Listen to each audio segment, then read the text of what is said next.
une production du Studio SF. Re-bienvenue à Science Radio, le podcast où j'explore les grands mystères de la science et de la santé humaine en compagnie d'une personnalité publique et d'un expert ou une experte de la thématique. Ce projet est rendu possible grâce au soutien des fonds de recherche du Québec et du scientifique en chef. Si, comme nous, vous êtes passionné par la science, vous aimez apprendre plein de choses au quotidien et déboulonner des mythes dans le domaine de la science, eh bien, faites comme nous et allez suivre le scientifique en chef sur ses différentes plateformes. Dans l'épisode d'aujourd'hui, on parle de TDAH et de douance. J'ai été superbement accompagnée par Juliette Sévigny, qui est candidate au doctorat en psychologie à l'Université de Sherbrooke et qui a consacré ses travaux de thèse au TDAH et à la douance. Juliette, vulgarisatrice exceptionnelle, qui a très bien su répondre aux nombreuses questions qu'on peut avoir sur ce sujet, venir rectifier le tir par rapport à certaines mauvaises conceptions qui peuvent être alimentées par les réseaux sociaux concernant le TDAH et la douance. J'ai aussi été accompagnée de Caroline Huard, mieux connue sous le nom de Looney sur les réseaux sociaux pour son délicieux tofu magique et ses recettes véganes, mais qui a aussi un parcours de vie et une expérience très touchante en lien avec ces deux thématiques. Donc, on a parlé les trois ensemble de comment le quotidien d'une personne neurodivergente peut être affecté. Si j'ai un doute de peut-être avoir un TDAH ou une douance, est-ce que ça vaut la peine d'aller recevoir une évaluation? Comment le diagnostic et l'identification peut changer ou non notre vie? Ça a été vraiment un épisode où, oui, on parle de faits scientifiques, mais qui a eu une touche humaine extrêmement touchante, tellement que quand on a éteint les caméras, j'ai eu les yeux pleins d'eau. C'est vraiment, moi, personnellement, un épisode qui m'a beaucoup, beaucoup touchée. Donc, sans plus attendre, je vous laisse apprécier cette discussion très riche scientifiquement, mais aussi humainement.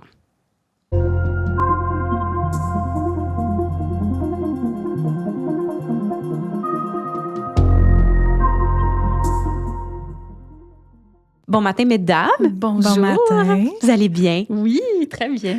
Très bien de mon côté également. Juliette Sévigny, candidate au doctorat en psychologie, profil double intervention, recherche et... j'ai-tu dit double recherche? Qu'est-ce que j'ai dit? Je pense que je m'excuse, je t'ai introduit tout croche. Ben, sais-tu quoi? Je peux reprendre par moi-même. Oui, reprends, s'il te plaît. Ben, écoute, je me présente, Juliette François Sévigny, je suis candidate au doctorat en psychologie, profil recherche et intervention, mais je pense que tu l'avais. J'ai l'impression que je dis la même chose. J'ai eu un bug de cerveau, je suis désolée. Je pense que c'est ma pire intro de podcast. Mais sais-tu quoi? C'est une double validation, fait que c'est bien parfait comme ça. Oui. Bienvenue, Juliette. Merci d'être ici ce matin. Et Caroline Huard, alias Looney. J'ai tellement du mal à t'appeler Caroline. Ah non, appelle-moi Looney. Parce que Caroline, c'est juste tellement pas original. Là. Il y en avait trop du même âge que moi. Fait qu'au moins, Looney, tu sais, je me retourne dans la rue. Là. Caroline, ça va dépendre des jours. Créatrice de contenu. Ouais. On te connaît beaucoup pour le tofu magique. Ouais. J'ai une invitée qui s'était décrite comme étant une fille de projet. Puis on dirait que ça te ressemble beaucoup aussi. Oui, je travaille à la pige. Je me décris comme créatrice culinaire parce que je fais de la création dans plein de choses qui touchent à la cuisine, à la télé, la radio, le web, les médias sociaux, des livres. J'ai écrit 3 livres de recettes. Mais aussi, je fais d'autres choses. J'ai fait mes balados à plat ventre. C'est un peu de l'exploration, de la vulgarisation scientifique au sujet de la culture des diètes, culture du bien-être. Puis je suis une ancienne ergothérapeute de métier. J'ai fait ça pendant 16 ans. Mais là, ça commence à faire longtemps là, que je pratique. Puis ça fait plus de 6 ans, là, bientôt 7, que j'ai arrêté de pratiquer. Puis que je suis pigiste, donc un horaire complètement chaotique, mais très plaisant. Et merci dans l'horaire chaotique de venir ici ça fait matin. Plaisir. Ça me fait super plaisir.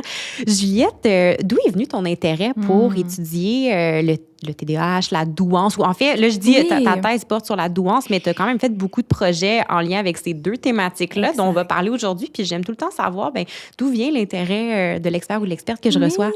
Ben, écoutez, moi, j'ai fait mon bac en psycho à l'UDS, à l'Université de Sherbrooke. Puis, il y avait un cours optionnel, je me rappelle, dans ce temps-là, que c'était un stage de recherche. Puis, je l'avais pris. Puis, on faisait ça en équipe, c'est des projets de recherche. Puis, il y avait une équipe voisine qui faisait leur projet sur la douance. Puis là, j'avais entendu ça, ce mot-là, là, dans une conversation de corridor. Fait que là, je m'étais joint à eux. Puis, j'étais comme, mais ça veut dire quoi, ça?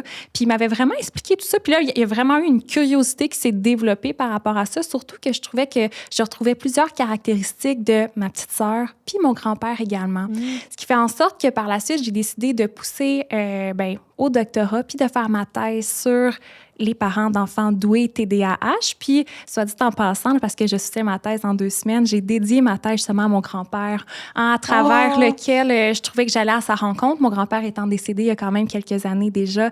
Donc, bref, il y a comme bouclé la boucle à travers ça. Je savais pas ça depuis le temps que je suis ce que tu fais. Oh mon Dieu, ça ajoute tellement. Oh, oui, c'est ça. J'ai envoyé ma page de remerciement.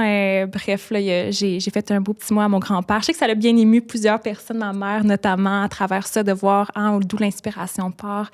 Donc voilà, puis je poursuis mon postdoc aussi en douance, plus précisément à l'adaptation scolaire des enfants doués. Donc, Lounie, on est en très bonne compagnie pour parler du sujet aujourd'hui. Lounie, toi, je me suis dit, on avait été prendre un café ensemble parce que là, les gens qui écoutent, en fait, là, on parle on parle pas de véganisme, on parle pas de cuisine. Non, mais tu m'avais raconté une partie de ton histoire que j'avais trouvée super touchante, où justement, tu es passée par l'identification d'une douance. Juliette va pouvoir nous expliquer ce que c'est. Donc, veux-tu nous partager, toi, justement, un peu quel est ton vécu, ton intérêt pour moi, ça? En fait, j'ai eu un diagnostic de TDAH modéré et de HPI, là, je ne sais pas quel terme on va privilégier, là, au potentiel intellectuel, douance, mais bref, de double exceptionnalité. Alors, j'ai 40 ans. Fait quand même, là, j'ai passé toute ma vie à me poser des questions pour trouver que voyons donc, je suis donc bien quelqu'un qui n'est pas discipliné, qui fait les choses tout croche. Tu sais, vraiment avoir un discours très, très négatif. Puis moi, en fait, j'étais première de classe, mais très, très, très anxieuse, maladroite, des très mauvaises notes en éducation physique, incapable de faire de la musique, tu sais, d'apprendre des séquences de mouvements. Tellement qu'au secondaire, j'ai pris la décision d'aller dans un programme concentré en arts visuels parce que c'était la seule façon de ne pas faire de musique. Mais je me suis découvert un intérêt quand même pour les arts visuels. Mais c'est ça, puis j'ai passé vraiment toute ma vie à être pas mal maladroite, à m'enfarger partout, à avoir de la misère dans les sports, à me poser tellement plein de questions. Puis j'ai eu un parcours scolaire comme pas mal direct, mais avec tout le temps de l'épuisement. Puis j'ai fait, après mon bac en ergo, puis moi, c'était avant que ça devienne un bac maîtrise, mais c'était un bac qui était beaucoup trop concentré. Là. Tu sais, je me souviens que je sortais de séances d'études, puis j'avais les 2 yeux qui allaient dans des directions différentes tellement qu'on était, comme tout le monde, épuisé. Puis j'ai été clinicienne pendant 16 ans au privé et j'ai travaillé avec des gens qui étaient principalement, là, ça a évolué dans les dernières années, mais je dirais que les 10 dernières années, c'était beaucoup des gens qui traversaient des épisodes d'épuisement, burn-out. Puis je faisais aussi, étant au privé, on répondait aux besoins auxquels on ne pouvait pas répondre dans le réseau. Donc, je recevais des demandes assez diversifiées, dont beaucoup de consultations avec des enfants qui étaient neurodivergents, mais on n'utilisait même pas ce terme-là. À l'époque, là, c'était vraiment, on parlait d'autisme, de déficit d'attention et tout ça. Puis des adultes aussi, ils venaient me voir pour des conseils sur comment bien s'organiser dans leur quotidien après un diagnostic de TDAH et j'étais très bonne pour les aider. Mais jamais j'ai allumé que ça pouvait être moi. Puis moi, j'ai toujours attribué ça à un manque de discipline parce que j'ai toujours eu de la difficulté avec les choses de base, tu sais, comme l'entretien ménager, la gestion des finances, la gestion même de tout ce qui touche aux relations sociales, tu sais, le côté plus logistique derrière ça, ça me causait beaucoup d'anxiété. Pas le fait de faire tu sais, de jaser avec des gens, rencontrer des nouvelles personnes, ça me cause pas d'anxiété, mais des choses comme, OK, mais cet événement-là, à quelle heure ça termine? Comment on va le savoir si c'est terminé? Qu'est-ce qu'on est supposé faire pendant tu sais, ça me causait beaucoup de préoccupations. Puis, j'ai eu plusieurs périodes successives à l'âge adulte où je pense que j'ai vécu des épuisements. Puis, je me l'expliquais pas. Je dis, mais là, moi, j'ai pas d'enfant. Je fais un métier que j'aime. Puis, quand j'ai fait ma transition professionnelle en 2019, c'est sûr que j'étais épuisée parce que ça faisait 2-3 ans que je combinais, mes deux emplois. Je travaillais à temps plein comme ergo et je commençais depuis 2-3 ans à faire de la création de contenu là, en lien avec la cuisine. J'avais commencé à écrire mon premier livre. Et j'étais visiblement épuisée, mais je me disais, ben là, c'est sûr, je travaille trop. Puis ça a été des successions. Je pense que j'en ai eu au moins 3-4 épisodes d'épuisement où est-ce que je comprenais pas pourquoi. Puis je me suis rendu compte, en fait, parce que j'ai un proche qui a été diagnostiqué avec une double exceptionnalité, justement, exactement le même diagnostic que moi. Puis ça m'a amené à me poser des questions puis à lire sur comment ça se manifestait chez la femme. Et j'ai vraiment eu... Je pense que j'ai passé une semaine à pleurer, à être comme, mais mon Dieu, est-ce que c'est ça? Mais est-ce que ça expliquerait? Dans le fond, je suis pas poche, je suis pas blablabla.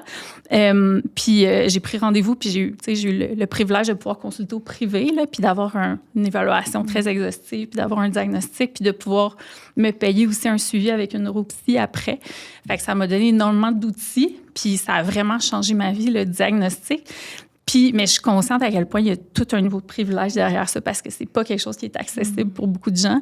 Mais ça a été vraiment une révélation. Puis pour moi, je vois vraiment un avant-après dans ma vie qui est une différence quasiment autant marquée que mon changement de carrière ou quand je suis devenue végane ou quand j'ai compris c'était quoi la culture des diètes puis que j'ai arrêté d'essayer de contrôler mon poids puis de focuser plus sur les habitudes de vie. Il y a comme des avant-après à des constats comme ça.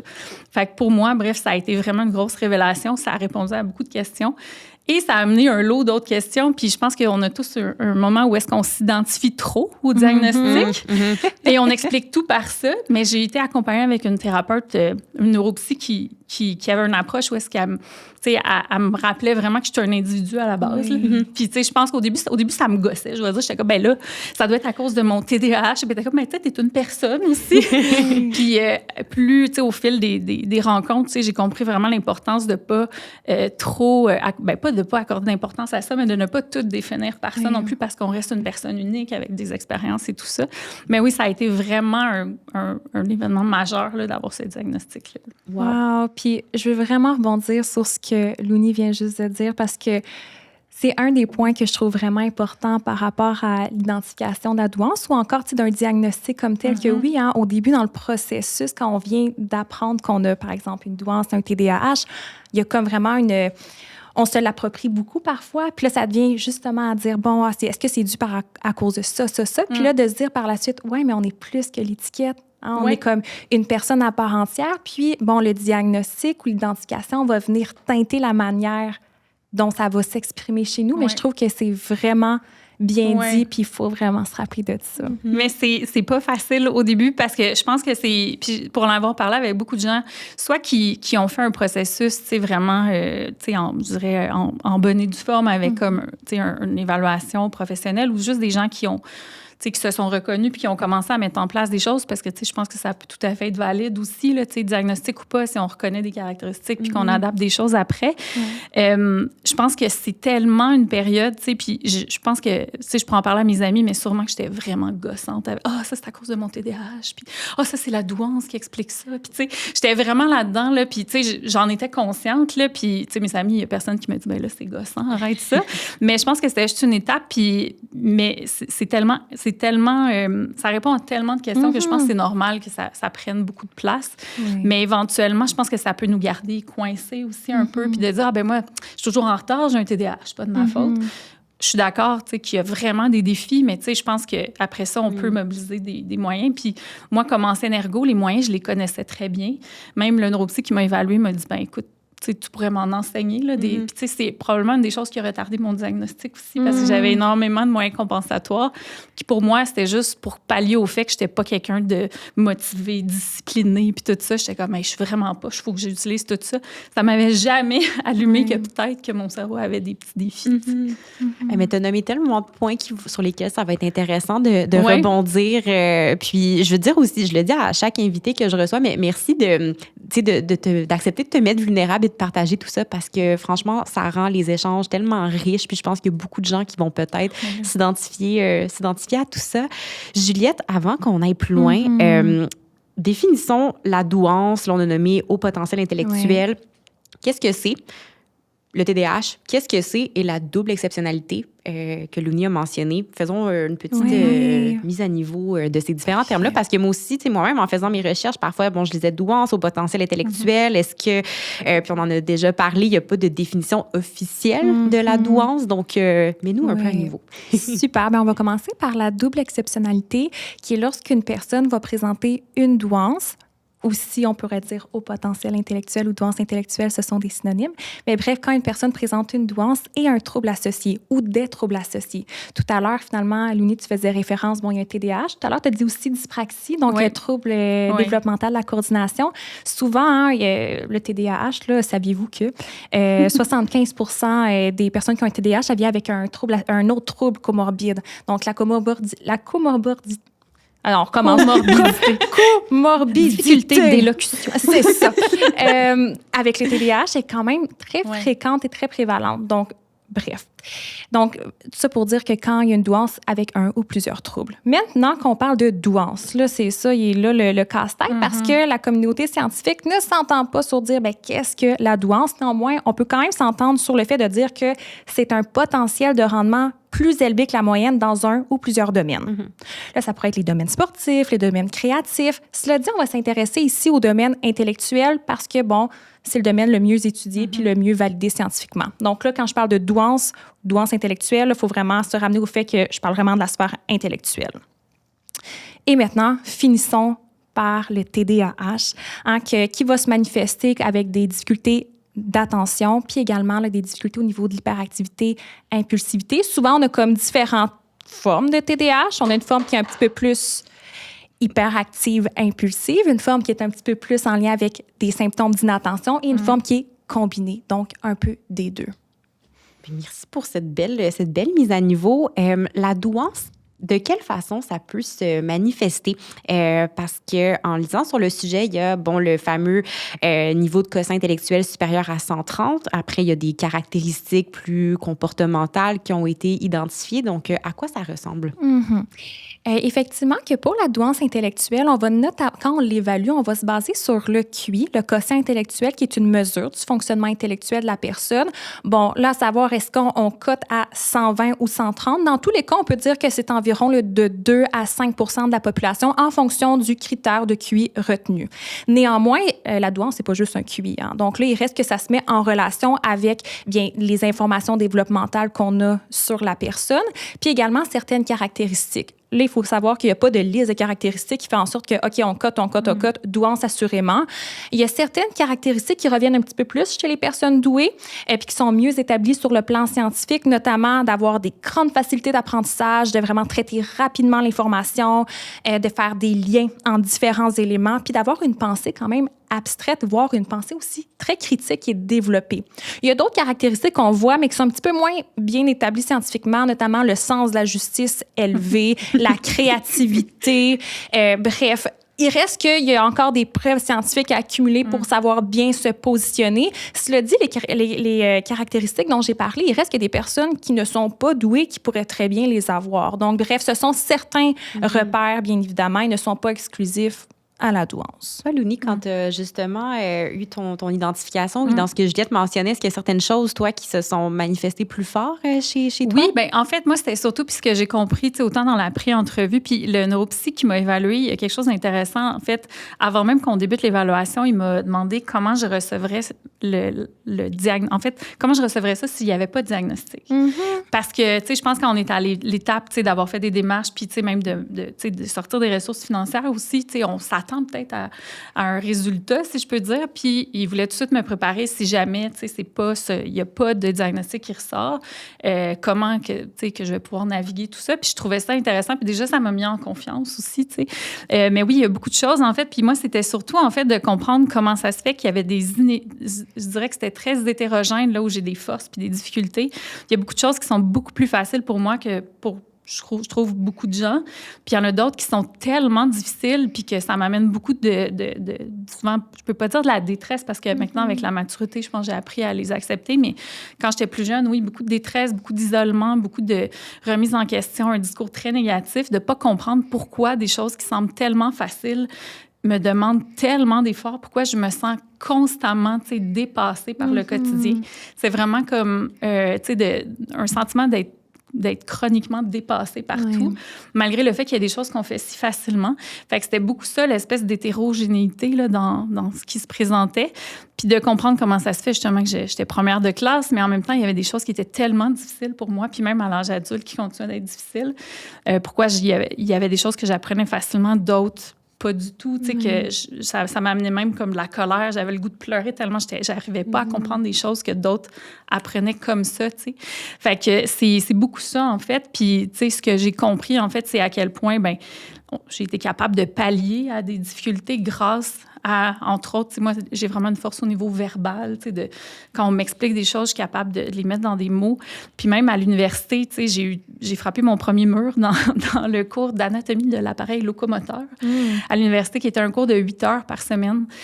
Puis où est-ce qu'on apprenait l'anatomie, les muscles, l'insertion, l'innervation, tout ça de chaque muscle. C'était beaucoup, beaucoup de par cœur. Et je me suis rendu compte que moi, j'avais jamais été capable de faire du par cœur. Moi, il faut tout le temps que tout ait une logique, il faut que je sois capable d'expliquer. J'ai eu la première mauvaise note de ma vie dans quelque chose d'académique. Puis là, je me suis dit, je suis pas assez intelligente pour l'université, mais en même temps, j'étais une des meilleures de ma classe dans d'autres domaines qui étaient plus comme dans la réflexion, de l'analyse et tout ça. Fait que ça aussi, ça m'a toujours suivi.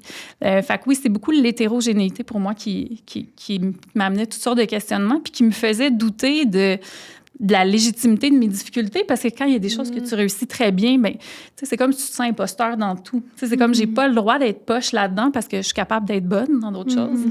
Puis si je suis bonne dans quelque chose d'autre, ben les gens vont sûrement s'en rendre compte que peut-être c'est parce que j'ai été chanceuse ou que j'ai triché ou quelque chose.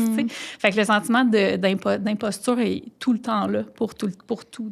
Oui, puis tu sais, dans un processus où là, j'en comprends, c'est à 40 ans qu'il y a l'identification. Justement, quand tu parlais de palier, effectivement, là, tu sais, avec la double exceptionnalité, il y a souvent ça, cet effet de masquage-là entre la douance et le trouble ou les troubles associés, que parfois la douance va venir pallier. Donc, ce qu'on voit finalement, c'est on voit pas le trouble associé, on voit que finalement, la personne a des forces, mais bon, le trouble est pas là. Et donc, il y a quand même des efforts qui sont mis par la personne à pallier tout ça. Puis parfois, c'est l'inverse, on voit plus le trouble que la douance. Parfois, c'est les deux qui se masquent ensemble et donc, vraiment, ça passe inaperçu.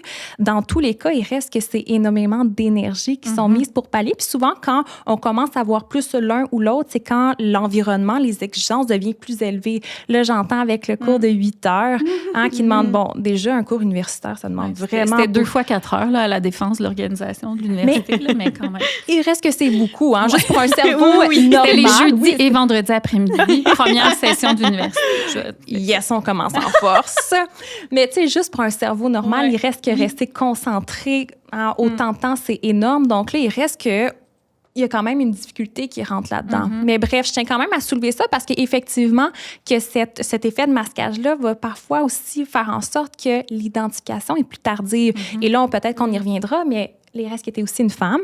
Donc, parfois aussi, chez les femmes, tant au niveau de la douance que du TDAH, et donc, quand c'est le mix des deux, ça peut être aussi plus tardif. Mais parlons-en maintenant, tant qu'à être sur le sujet. Ben oui, puis j'avais aussi, on dirait, quand, en discutant avec toi, Juliette, cette différence-là au niveau, justement, des genres dans les manifestations, c'est quelque chose que j'avais trouvé vraiment fascinant. Puis on dirait que j'avais quand même à cœur de recevoir une femme, justement, étant donné que les manifestations typiques qu'on peut penser pour, par exemple, le TDAH sont beaucoup plus associées à des comportements masculins. Donc, quelles sont les manifestations qui sont différentes chez la femme? Ben en fait, ce qu'on va voir, c'est que chez les filles, ça va être davantage avec des symptômes d'inattention, de distraction qui vont être soulevés. Mais autrement, par exemple, si le TDAH n'est pas identifié, donc n'est pas traité, ça peut engendrer d'autres difficultés chez l'enfant ou chez la personne de manière générale. Puis ça va être davantage des difficultés internalisées.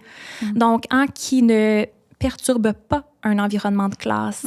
Versus chez les garçons, par exemple, dans la classe, avec davantage des symptômes d'hyperactivité, d'impulsivité qu'on va voir, puis que là, vraiment, ça perturbe et donc, il faut l'adresser. Parfois, l'enseignante va en parler aux parents. Donc, étant donné que là, il y a vraiment comme un certain défi à adresser.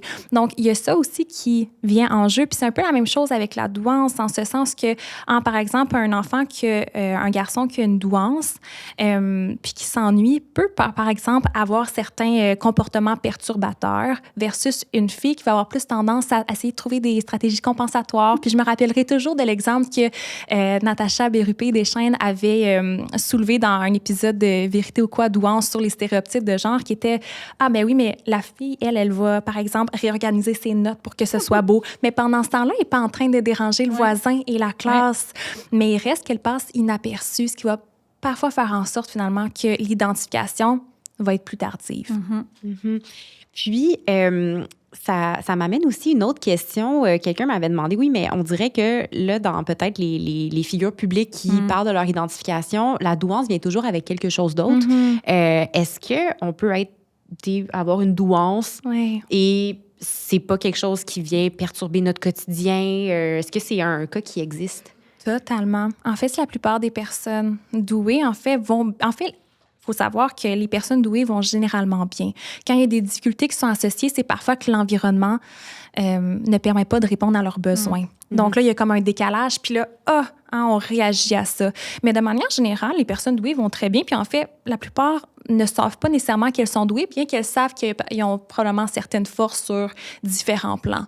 Donc oui, effectivement, elles vont bien, puis ça ne va pas nécessairement toujours en double exceptionnalité. Là, effectivement, quand il y a un trouble, c'est qu'il y a des difficultés parfois qui sont engendrées, et donc on a comme un besoin de comprendre, mais d'où viennent ces difficultés-là, et donc une évaluation formelle peut être recommandée, surtout quand il y a une détresse significative, quand il y a une altération du fonctionnement. On veut comprendre qu'est-ce qui se passe, parce que oui, l'évaluation va permettre d'identifier les difficultés, mais également les forces, va qualifier finalement le niveau de fonctionnement de la personne pour l'aider à dire, bon, là, de toute évidence, tu connaissais très bien les stratégies, mais peut-être pour d'autres personnes, de mieux comprendre, bon, qu'est-ce qui peut être mis en place pour me soutenir avec mes difficultés, que ce soit d'inattention ou, bref, peu importe quel type que ce soit. Oui, puis je les connaissais pas toutes non plus parce que il y avait aussi, beaucoup d'angles morts.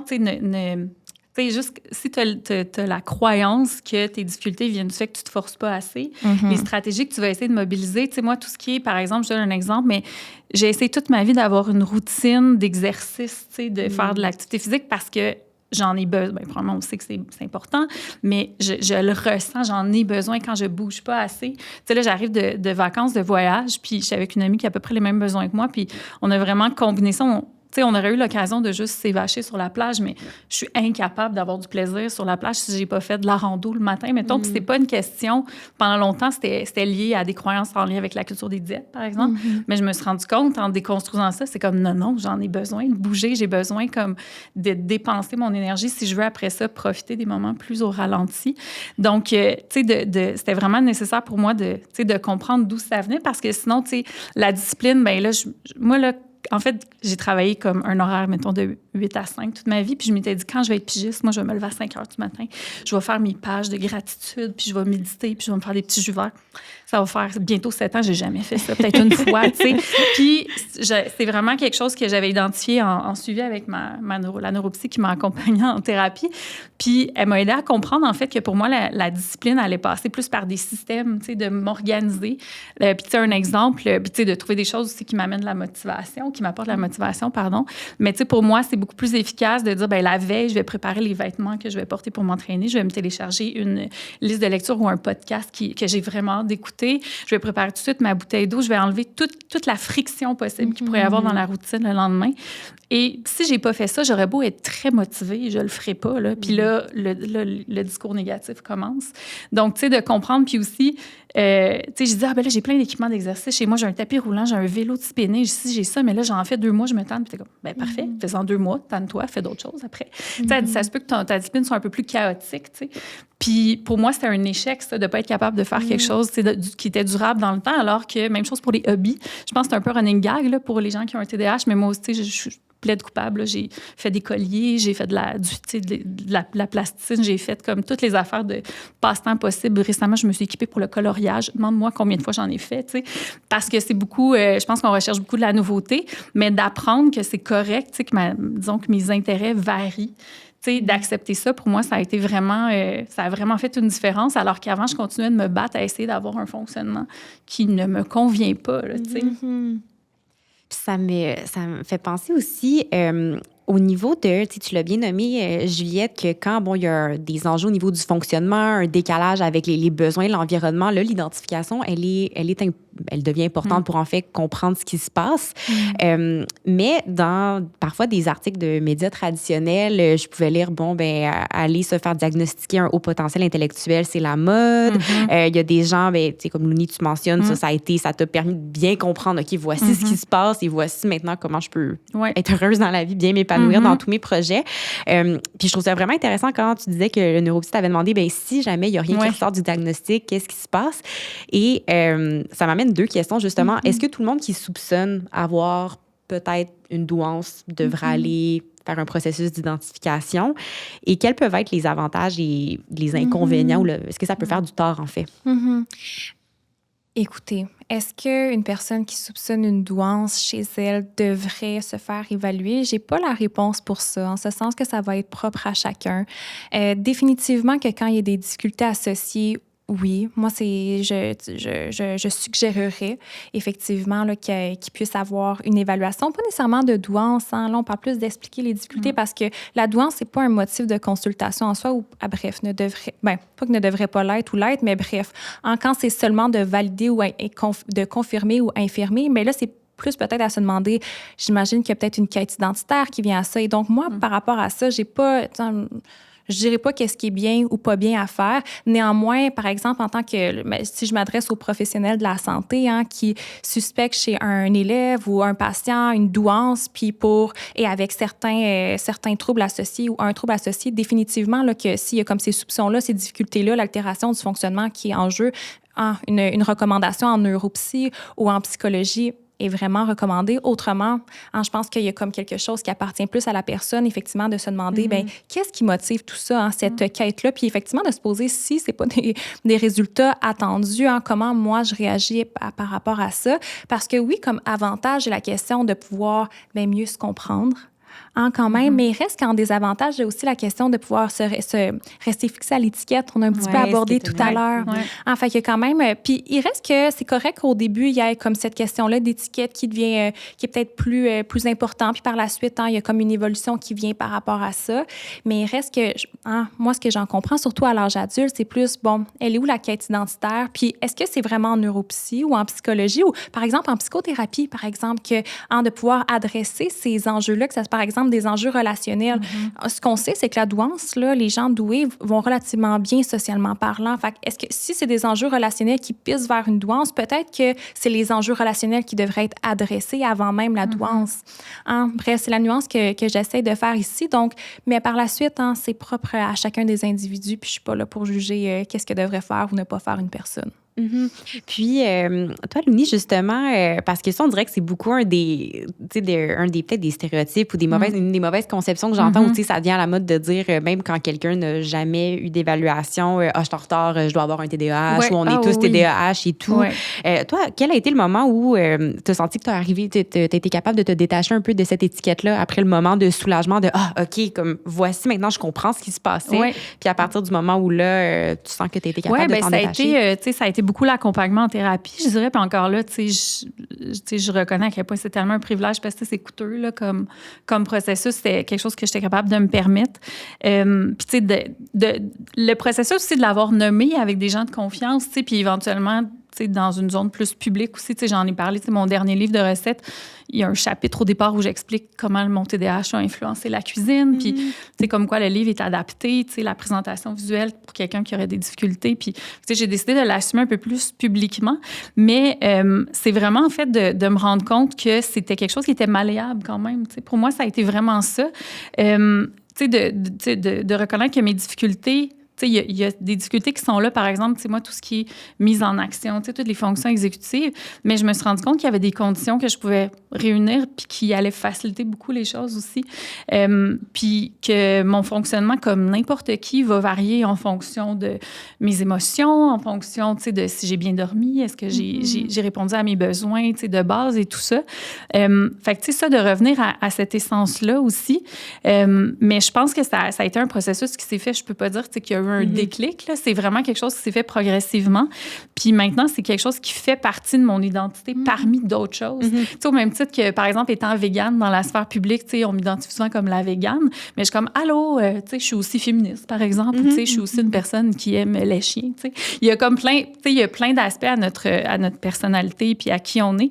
Fait que moi, maintenant, je le vois comme une facette parmi d'autres qui a forgé aussi qui je suis, Puis je vois vraiment les forces derrière ça aussi, j'ai une capacité d'adaptation qui est assez, en fait, qui est assez exceptionnelle parce que je sais dans quoi j'ai réussi à m'adapter. Puis ça me donne confiance après parce que je sais que quand il y a des situations qui vont se présenter, ben je sais que j'ai des ressources pour m'ajuster puis que j'ai des gens de confiance autour de moi. Mais puis pour moi, un élément qui a été, là où ça a été le plus transformateur, je dirais, le diagnostic puis le suivi, c'est que j'avais beaucoup d'anxiété. Tu sais, le neuropsy avait noté que c'était fort probablement secondaire au fait que mon TDAH n'était pas traité. Puis j'ai abordé ça en thérapie, puis je voulais vraiment essayer de gérer l'anxiété sans prendre de médication. Pas que je démonisais la médication, mais c'est parce que peut-être une méthode scientifique, j'avais pas envie de tout changer dans ma vie en même temps. Faire de la thérapie, changer mes habitudes de vie, prendre la médication, puis après ça, de pas trop savoir comme qu'est-ce qui m'avait aidé. Fait que c'est le choix que j'ai décidé de faire. J'ai fait quelques années de thérapie, puis j'ai vraiment eu des outils, entre autres avec l'approche ACT, Acceptation and Commitment Therapy, que ma psy utilisait. J'ai vraiment eu des outils très concrets qui font que je peux dire que je ressens à peu près plus d'anxiété. Je vis du stress, mais de l'anxiété, c'est plus quelque chose qui habite mon quotidien. Puis éventuellement, quand j'ai vu que les difficultés persistaient malgré le fait que je ressentais plus d'anxiété, c'est là que je me suis dit, je vais peut-être explorer du côté de la médication. Puis ça a été une étape de plus. Mais pour moi, c'est vraiment de me rendre compte que ça fait partie de qui je suis avec plein d'autres choses aussi, tu sais. C'est pas que c'est plus là ou que j'accorde pas d'importance au diagnostic, c'est juste qu'il y a tellement de choses aussi qui influencent qui on est, tu sais. Oui, puis ça, tu sais, c'est vrai pour le TDAH, la douance, c'est pour n'importe quelle autre maladie ou, je veux dire, c'est pas une maladie, mais pour n'importe quelle autre condition, on n'est pas juste un diagnostic, c'est une partie de notre identité qui comporte mille et une autres facettes. Oui, tout à fait. Puis, tu sais, autant c'est vraiment, je trouve que c'est tellement important aussi, ne serait-ce que pour trouver une espèce de sens de communauté aussi, de sentir qu'on n'est pas des extraterrestres, que c'est valide, les difficultés qu'on a ou les forces qu'on a, mais éventuellement aussi, on est des humains plus complexes, avec, on a un bagage. Puis, moi, souvent, au début, avec la thérapeute, je disais, mais là, c'est peut-être pour ça que quand j'étais petite, c'était de même la relation avec telle personne. Puis, elle était beaucoup dans le maintenant, puis t'es comme, OK, mais mettons, c'est comme ça que tu le perçois. Aujourd'hui, qu'est-ce qu'on fait avec ça? Puis ça aussi, ça m'a beaucoup aidé de pas aller trop nécessairement juste dans le passé. Moi, je suis beaucoup axée sur les solutions. Puis, c'est très valide comme approche thérapeutique, mais c'était vraiment moins mon besoin. Mais ça m'a vraiment aidé, en fait, à mieux naviguer le quotidien, puis à trouver des outils très, très concrets aussi. Puis de comprendre, en fait, tantôt, je parlais de friction dans le quotidien, mais ça, c'est un concept qui m'a beaucoup, beaucoup aidé à comprendre. Dans mes routines, il ne faut pas qu'il y ait beaucoup de friction, il ne faut pas qu'il y ait des irritants, des choses qui empêchent de fonctionner comme dans, que ça glisse tout seul, parce que sinon, c'est là que ça va me demander une énergie vraiment, vraiment exceptionnelle pour aller au-delà de ça. Fait que, par exemple, faut que je me lève tôt pour un tournage, la veille, il faut que je prépare mes choses, parce que le matin, avec l'empressement, là, la désorganisation prend le dessus, même des signes de dyspraxie, qui reprennent le dessus. J'ai de la misère à boutonner des choses quand je suis dans l'empressement. Je trouve plus mes choses, je m'enfarge, je vais tomber, je tombe, des choses comme ça qui vont pas m'arriver si j'ai eu un système, qui a fonctionné. Fait que, bref, beaucoup de choses qui doivent être mises en place, mais ça fait partie de tout ça. Tu as touché un point avec la médication. Ça m'amène une question pour Juliette aussi, dans les conceptions de ce qui peut circuler dans l'espace public. On dirait qu'aujourd'hui, tout le monde est rendu avec un TDAH, tout le monde a besoin de psychostimulants pour fonctionner. Est-ce que c'est parce qu'on a une meilleure compréhension de ce que c'est, on est meilleur pour l'identifier, ou est-ce que c'est parce qu'on est dans un monde qui est de plus en plus exigeant et qui comporte de plus en plus de distractions? C'est comme j'adore cette question-là, je voulais la poser aussi. C'est une grosse... En fait, c'est des grosses questions. Puisqu'effectivement, là, qu'est-ce qu'on peut constater sur le plan des écrits scientifiques, c'est qu'effectivement, il y a davantage de diagnostics de TDAH qui ont, depuis les 2 dernières décennies. Mais est-ce que ça veut dire qu'il y a plus de personnes qui ont été TDAH réellement? Là, il y a la question, parce qu'il y a des études qui vont montrer que les caractéristiques du TDAH, l'inattention, l'hyperactivité, l'impulsivité, restent stables dans la population. Donc là, cette hausse-là, comment on l'explique? Une des pistes de réflexion, c'est justement de dire on a quand même une meilleure sensibilisation aujourd'hui à ce qu'est le TDAH. Moi, je me rappelle, là, il y a une personne de mon entourage que je ne nommerai pas, mais qui est dans la soixantaine et qui, définitivement, cette personne-là, aujourd'hui, bon, là, je m'avance un petit peu, mais ça fit, c'est compatible avec un profil TDAH, mais dans le temps qu'il était au primaire, bien, il a été mis dans une classe allégée. Rendez-vous compte à quel point ça peut être néfaste pour l'estime, mais là, on est quand même il y a plusieurs années. Fait qu'il reste qu'aujourd'hui, la sensibilisation au TDAH est vraiment meilleure et donc on est peut-être aussi plus accommodant à ce niveau-là. En ce qui concerne les psychostimulants, ce qu'on sait, c'est qu'un des meilleurs traitements pour le TDAH, c'est des interventions psychoéducatives, puis de la médication. On se le dit, quand on a un diagnostic de TDAH, moi, la semaine dernière, justement, il y a une jeune qui me pose ça. Mais là, si j'ai le diagnostic, là, est-ce que je vais devoir prendre la médication? Non. Non. Effectivement, il y a des choses qui peuvent être mises en parallèle à ça. Puis parfois, ça peut être combiné. Théoriquement, c'est ce qui est le mieux recommandé, mais c'est pas tout le monde qui veut prendre la médication ou que l'efficacité de la médication est là et qu'il souhaite en prendre. Donc, bref, il y a plusieurs réflexions aussi à avoir entourant ça, un peu comme tu as eu définitivement entourant la médication. Ouais. Moi, mon neuropsy m'avait parlé de 4 axes sur lesquels on peut agir. Puis le premier, c'était les habitudes de vie, tu sais, privilégier le sommeil, gestion du stress, faire de l'exercice physique régulièrement, bien manger, qui s'applique à tout le monde, en fait. Ensuite, c'était la psychothérapie ou l'accompagnement en thérapie, justement, pour aborder l'anxiété, des stratégies, puis tout ça, je ne sais pas le terme que tu as dit, des stratégies psychoéducatives, c'est tout ça. Ouais. Donc ça, sinon, c'était les moyens compensatoires, que, justement, j'en avais déjà pas mal, mais encore là, j'avais pas des choses pour pallier à tout. Puis, en 4e, c'était la médication, justement. Puis, il n'y avait pas de jugement. Il disait, si tu veux essayer la médication, tu peux en parler avec ta médecin. Moi, je vais soutenir là-dedans. Mais moi, c'est ça, j'avais vraiment ressenti le besoin de ne pas commencer avec ça. Puis, j'avais pas tant d'a priori sur le fait de prendre la médication. Il n'y avait pas de stigma pour moi autour de ça. C'est vraiment quelque chose que j'ai déconstruit dans les dernières années, mais c'était plus, pour essayer de comprendre, en fait, comment mon cerveau répondait à des changements comme « Ah, bien, si je réussis à faire de l'exercice physique le matin, comment ma journée se passe versus si j'en ai pas fait? Comment ma journée se passe si j'ai bien dormi, si j'ai pris de l'alcool la veille? » Fait que, tu sais, ça a amené comme... Mais ça, je pense que c'était mon esprit un peu curieux. Je voulais comme faire des tests sur moi-même, tu sais. Puis ça m'a amené à ça. Puis ça a pris... Il y a eu 2 ans et demi, pratiquement il y a eu 2 ans entre le diagnostic puis le moment où j'ai commencé une médication. Fait que j'ai eu amplement le temps comme d'expérimenter des choses. Puis ça a vraiment été pour moi un morceau qui s'est ajouté, mais je le vois vraiment pas comme... Je l'expliquais une fois à une amie, puis je disais, puis tu sais, pour faire un parallèle avec la cuisine, tu sais, je disais, pour moi, la médication, c'est le petit trait de jus de citron sur le plat, qui était quand même... Tu sais, c'était pas un mauvais plat, mais il manquait un petit quelque chose pour que ça fonctionne bien. Tu sais, rajouter juste du jus de citron, c'est quelque chose qui est pas très bon, ça va pas rendre ça bon. Mais si c'est déjà pas pire, puis je rajoute ça, ça va comme...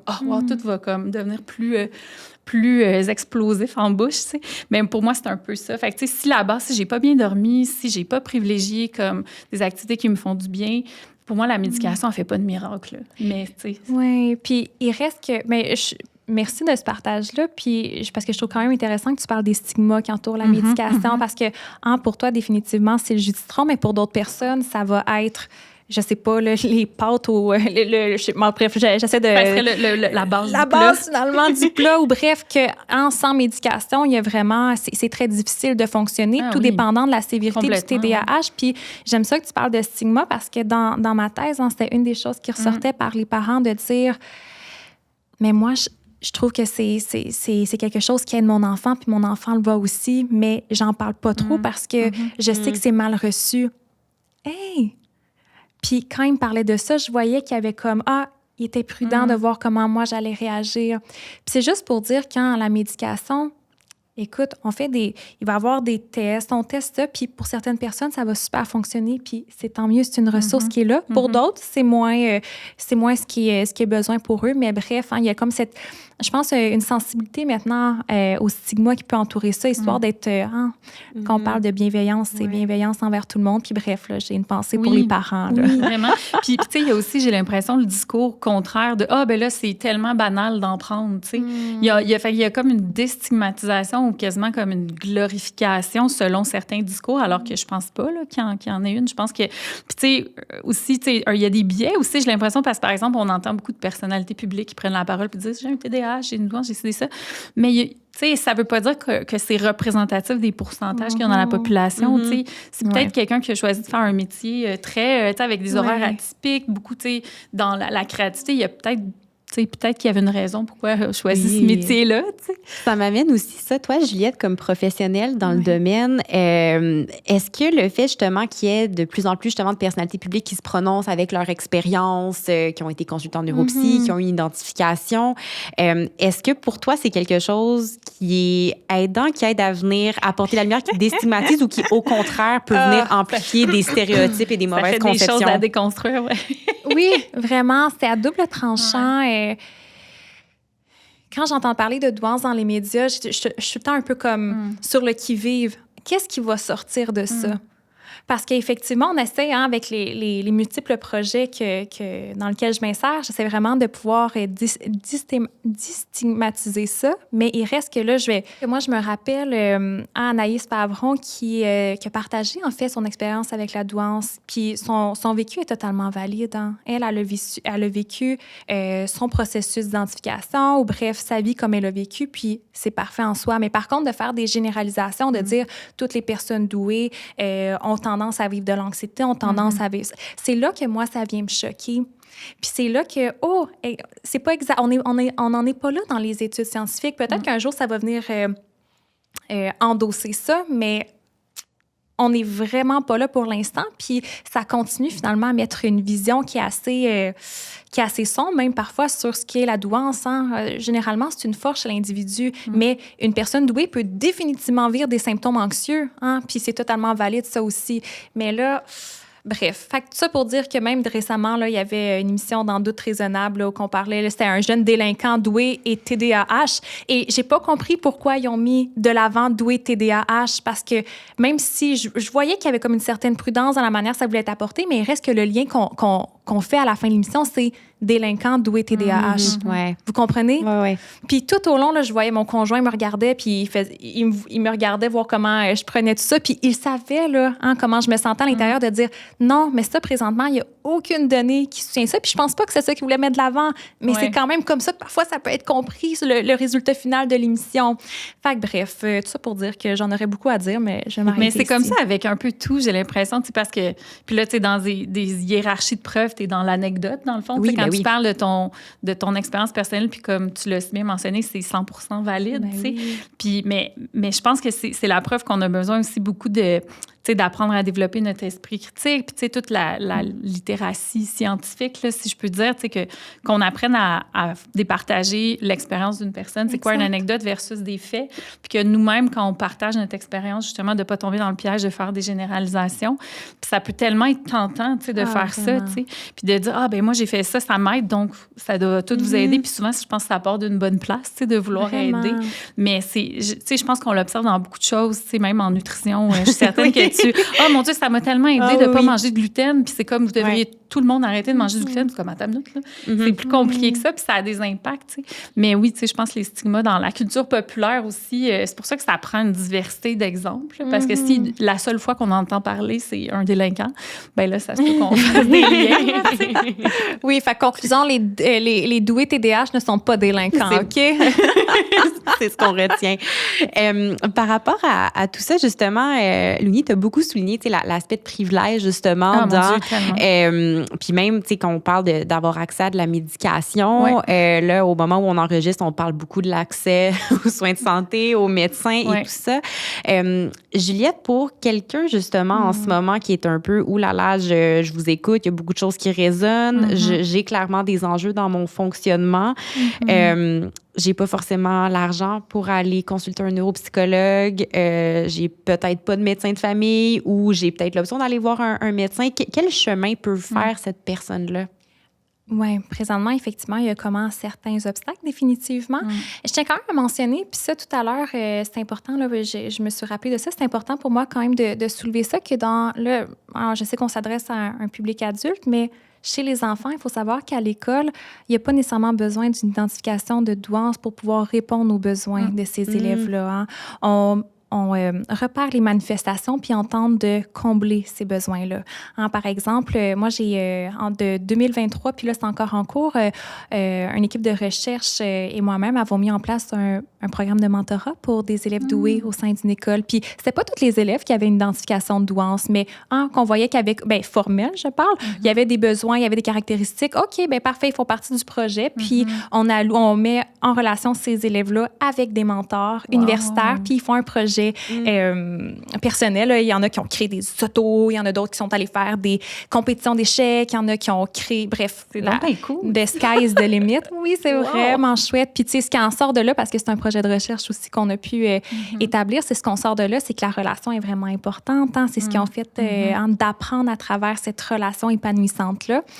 Mais bref, tout ça pour dire, je voulais faire quand même la mention que, tu sais, être le parent d'un enfant doué, il reste que dans les écoles, il y a même aussi des conseillères... là, mon Dieu, je me souviens plus ou moins du terme, mais conseillère en douance, donc des personnes qui ont même une commission scolaire, un centre de service scolaire, bien, sont là pour accompagner les élèves doués et donc pour mettre en place là, certaines interventions, que ce soit justement des projets personnels, mentorat, tutorat, peu importe, bien évidemment, en collaboration avec l'élève, hein, parce que parfois, il y a certains professeurs et enseignants super bien intentionnés qui vont dire, bon, t'as fini, va aider les autres. Il y a certains élèves qui adorent aider les autres, il y en a d'autres que... Ils vont vraiment prendre leur temps si c'est ça la récompense, qui ne sont pas une récompense pour eux. Donc, bref, à garder en tête. Autrement, c'est vrai que là, quand on est adulte et pour aller se faire évaluer, c'est certain qu'il y a, il y a le CLSC qui peut être là, mais en toute transparence, je ne sais pas à quel point, si le motif, c'est de la douance en soi, à quel point que ça va être retenu rapidement. S'il y a des difficultés associées, c'en est une autre chose. Mais il reste que les évaluations là, cognitives au public, on est sollicité de partout. Là. Fait que, on essaie de faire du mieux avec ce qu'on a. Fait que, ouais. Et ce que je vois des fois, c'est justement quelqu'un qui va peut-être en parler à son médecin. Le médecin va suggérer la médication. Ce qui est un outil parmi plusieurs. Est-ce qu'il y a des gens pour qui la médication seule peut être suffisante pour pallier à des enjeux? Là, on parle dans un cas de TDAH. Oui, dans un cas de TDAH. Ouais, ou douance avec TDAH. Et douance avec TDAH. Mais effectivement, la médication peut être une belle ressource. Il reste que, comme tout à l'heure, je mentionnais, puis il y a plusieurs sites là, Internet, là, soit dit en passant, qui proposent là, certaines interventions plus psychoéducatives, là, quand on parlait un peu plus au niveau de l'organisation pour soutenir les fonctions exécutives. Fait qu'il y a quand même des ressources qu'on peut aller chercher là, mais c'est pas un professionnel qui adapte sur mesure pour nous. Hein. C'est un peu là la limite, mais définitivement une médication. Puis si l'efficacité est là, va venir aider. Puis après avoir, comment la personne se sent avec ça, qui fait ses choix. Mais une évaluation formelle, effectivement, la plupart des gens maintenant vont aller vers le privé. La bonne nouvelle, c'est qu'il y a des centres universitaires qui entraînent des doctorants, notamment à l'Université de Montréal, l'Université de Sherbrooke, bref, l'UQAM, qui ont des listes ouvertes pour en neuropsy. Fait que sachez que vous pouvez entraîner la relève tout en ayant des services à moindre coût. Fait que ça, c'est aussi une des ressources. Mais autrement, pour douance, moi, ce que je suggérerais, il y a notamment le site là, c'est une équipe de recherche de l'Université du Québec à Trois-Rivières, doublement exceptionnels, qui ont comme des grilles de dépistage. Fait que, si seulement ça peut faire un petit baume sur, OK, voici où moi je m'en suis, sans nécessairement mettre une identification comme telle, mais de nourrir cette réflexion-là plus identitaire, peut-être que ça peut être quelque chose de chouette. Mais autrement, le site est super chouette pour les professionnels puis les parents, par exemple, qui suspectent ça chez leurs enfants. Donc, comment bien repérer les signes qui sont associés à la double exceptionnalité. Des ressources qu'on va ajouter à la description de l'épisode. Tu as nommé tout à l'heure des manifestations qui peuvent se produire justement à l'école ou le jeune ou la jeune qui va souvent finir en premier. Parfois, un petit garçon, comment il peut avoir été socialisé, devient tannant en classe. La jeune fille, elle va réorganiser ses notes de cours. Quand on avait fait le projet Vérité ou quoi douance, que je mettrai aussi dans l'épisode, on avait fait un épisode sur les manifestations de la douance en milieu de travail au niveau professionnel. Comment ça peut se manifester justement chez l'adulte? Puis ça me fait beaucoup penser à Louni, toi, ce que tu as pu vivre ou ça s'est manifesté plus tard dans ta vie. Au niveau professionnel, à l'âge adulte, comment la douance en milieu de travail peut se manifester? Oui, puis en fait, ce qui est sorti de cet épisode-là par Sabrina Gendron, conseillère en orientation, c'est le sens au travail. C'est un des facteurs qui étaient les plus importants pour les adultes doués, donc de pouvoir trouver du sens. Puis même pour les élèves doués, là, ça fait partie de leurs besoins, là, vraiment de pourquoi faire des exercices répétitifs alors alors que, tu sais, comme, où est le sens versus quand je parlais du projet de mentorat, il y avait un sens. Hein, de dire, OK, ben moi, là, je vais faire ma maquette de Westphalia. Il y en avait une que c'était ça. Donc, il y avait quelque chose qui était d'eux-mêmes, de trouver du sens à travers ça. Donc, il y a vraiment cet élément-là qui semble particulièrement important avec leurs besoins d'autonomie chez les personnes douées dans le milieu de travail, mais je dirais de manière générale, mais qui se manifestent en milieu de travail. Donc, de pouvoir trouver des emplois qui viennent à tout le moins répondre à ça ou si ce n'est pas le cas, parce que parfois, on n'a pas tous le luxe d'avoir un emploi qui nous plaît, d'avoir peut-être certains hobbies qui nous permettent de répondre à ça. Donc, chez un adulte, ça pourrait être vraiment un besoin de comprendre pourquoi est-ce que je fais ce qu'on me fait faire en ce moment. Ça pourrait être ça, effectivement, de trouver un sens de trouver un sens, effectivement, ou même, parfois, c'est par des initiatives aussi qui peuvent être prises, même à l'extérieur, là, finalement. Là. Moi, par exemple, ma thèse, quand tout à l'heure, je parlais du sens avec mon grand-père, il y avait quelque chose de ce niveau-là. Fait qu'on peut le trouver à notre petite sauce, finalement. Est-ce qu'il y a des choses qui résonnent avec toi? Mon Dieu, tellement. Mais premièrement, tu sais, moi qui est ancienne ergo, tu sais, le concept d'activité signifiante, là, ben, dans mon temps, on appelait ça significative, mais ça a changé. Maintenant, c'est activité signifiante. Mais, tu sais, qui est valide pour tout le monde, en fait. Il faut toujours qu'on trouve un sens. Puis moi, qui accompagnais des gens qui étaient en arrêt de travail dans des contextes d'épuisement, tout ça, ça arrivait souvent qu'il y a des gens, tu sais, qui devaient retourner dans des milieux où est-ce que, tu sais, ça résonnait pas particulièrement. Il y avait comme une discordance au niveau de leurs valeurs ou de leur motivation puis de l'emploi, mais qui réussissaient à trouver ce sens-là, des fois, dans des relations avec des collègues, dans des projets spécifiques, des activités sociales au travail, des groupes, des initiatives. Ça dépend du type de milieu, mais des plus gros milieux, des fois, ils vont avoir une espèce de comité environnement. La personne va s'impliquer là-dedans. Fait que, ça, je pense que ça pouvait prendre plusieurs formes. Mais moi, en fait, je résonne beaucoup avec ça parce que moi, j'ai eu un emploi de 8 à 5 là, pendant 16 ans. Puis là, ça fait bientôt 7 ans que que c'est un peu n'importe quoi, mon horaire. Là. Fait que, je résonne beaucoup. En fait, moi, je me suis rendu compte que je fonctionnais vraiment plus facilement avec un horaire fixe, mais que ça ne me nourrissait pas assez.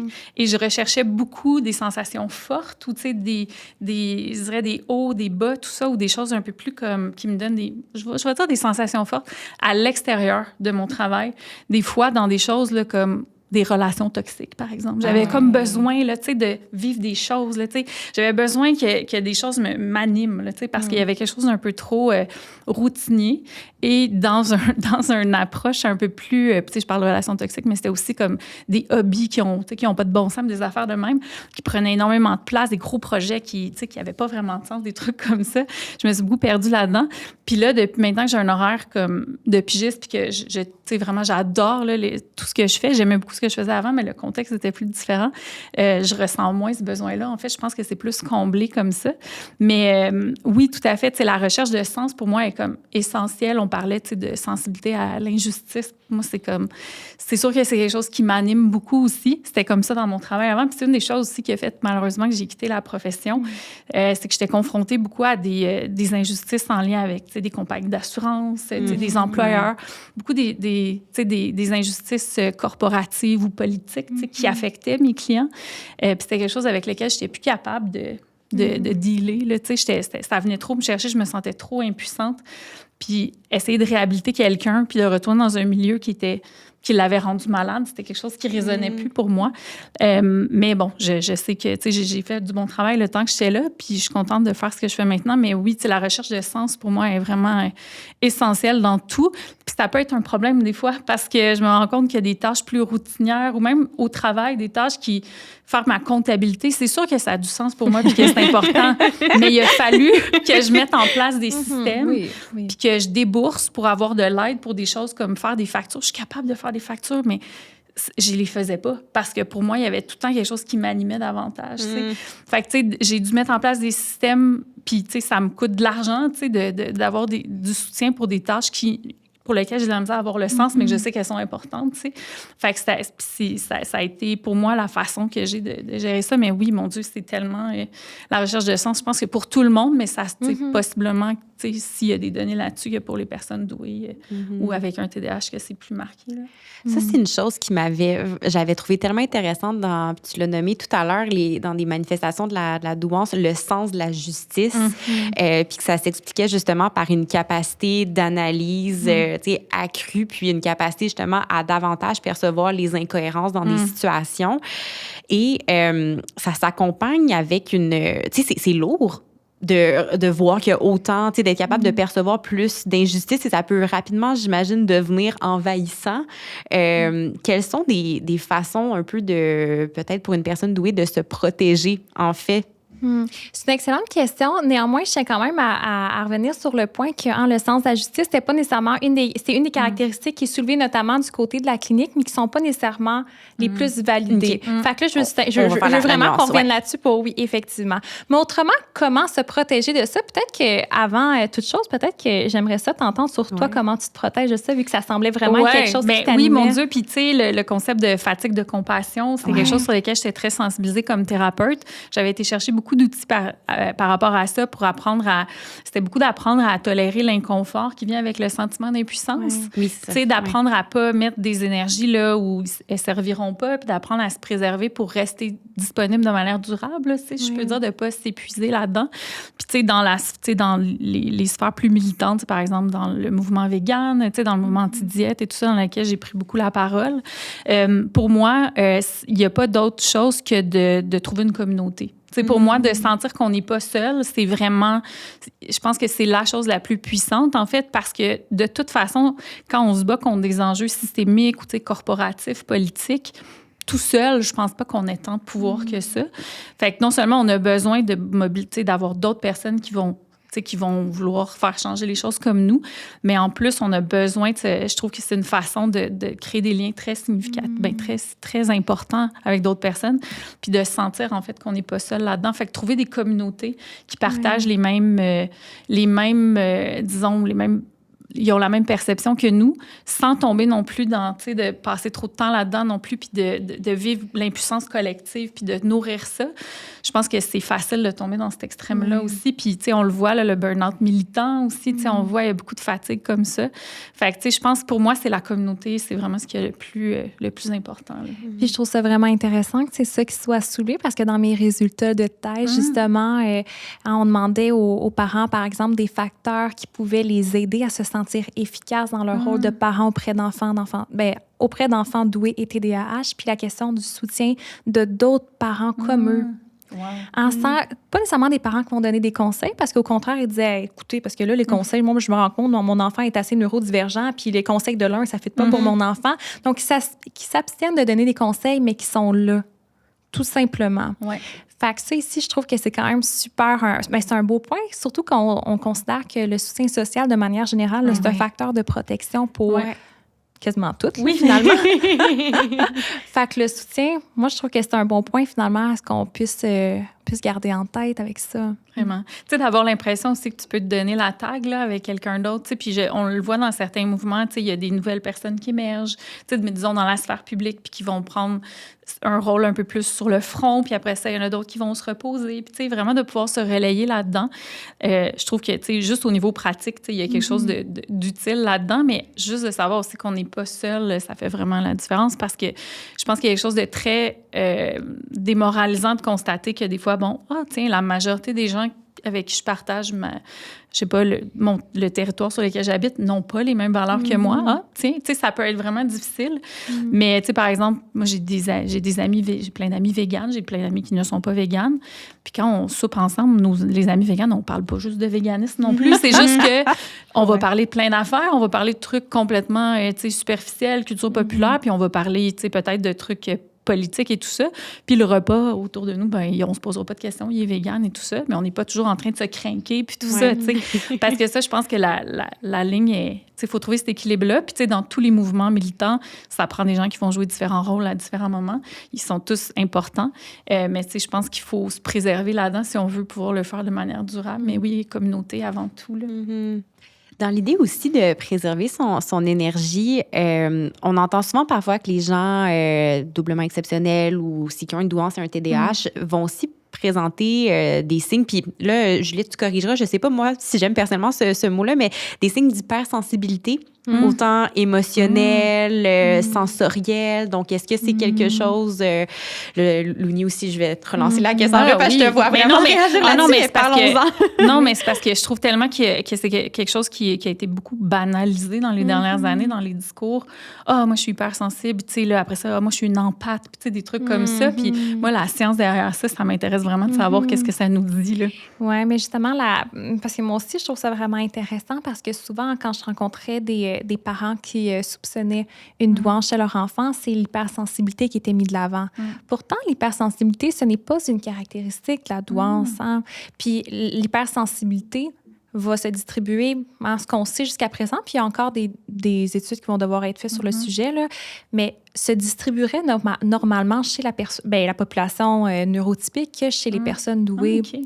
Donc, mais il reste que peut-être que c'est certaines formes d'hypersensibilité, peut-être qui sont plus, qui va avoir des plus grandes, peut-être que les personnes douées, on va avoir plus d'hypersensibilité telle, mais ça, il reste qu'il y a des études qui vont devoir être faites en ce sens-là. Donc, ici, c'est difficile, il n'y a pas de cause là, à effet, là, tu sais, la relation causale de dire, je suis hypersensible, donc je suis douée. Il faut vraiment faire attention à ça, parce que ça, c'est un des mythes qui est en tout cas, à tout moi, qui vient le plus à mes oreilles, qui peut être irritant. Cela dit, une personne douée peut définitivement avoir une grande sensibilité comme une personne TDAH et les deux.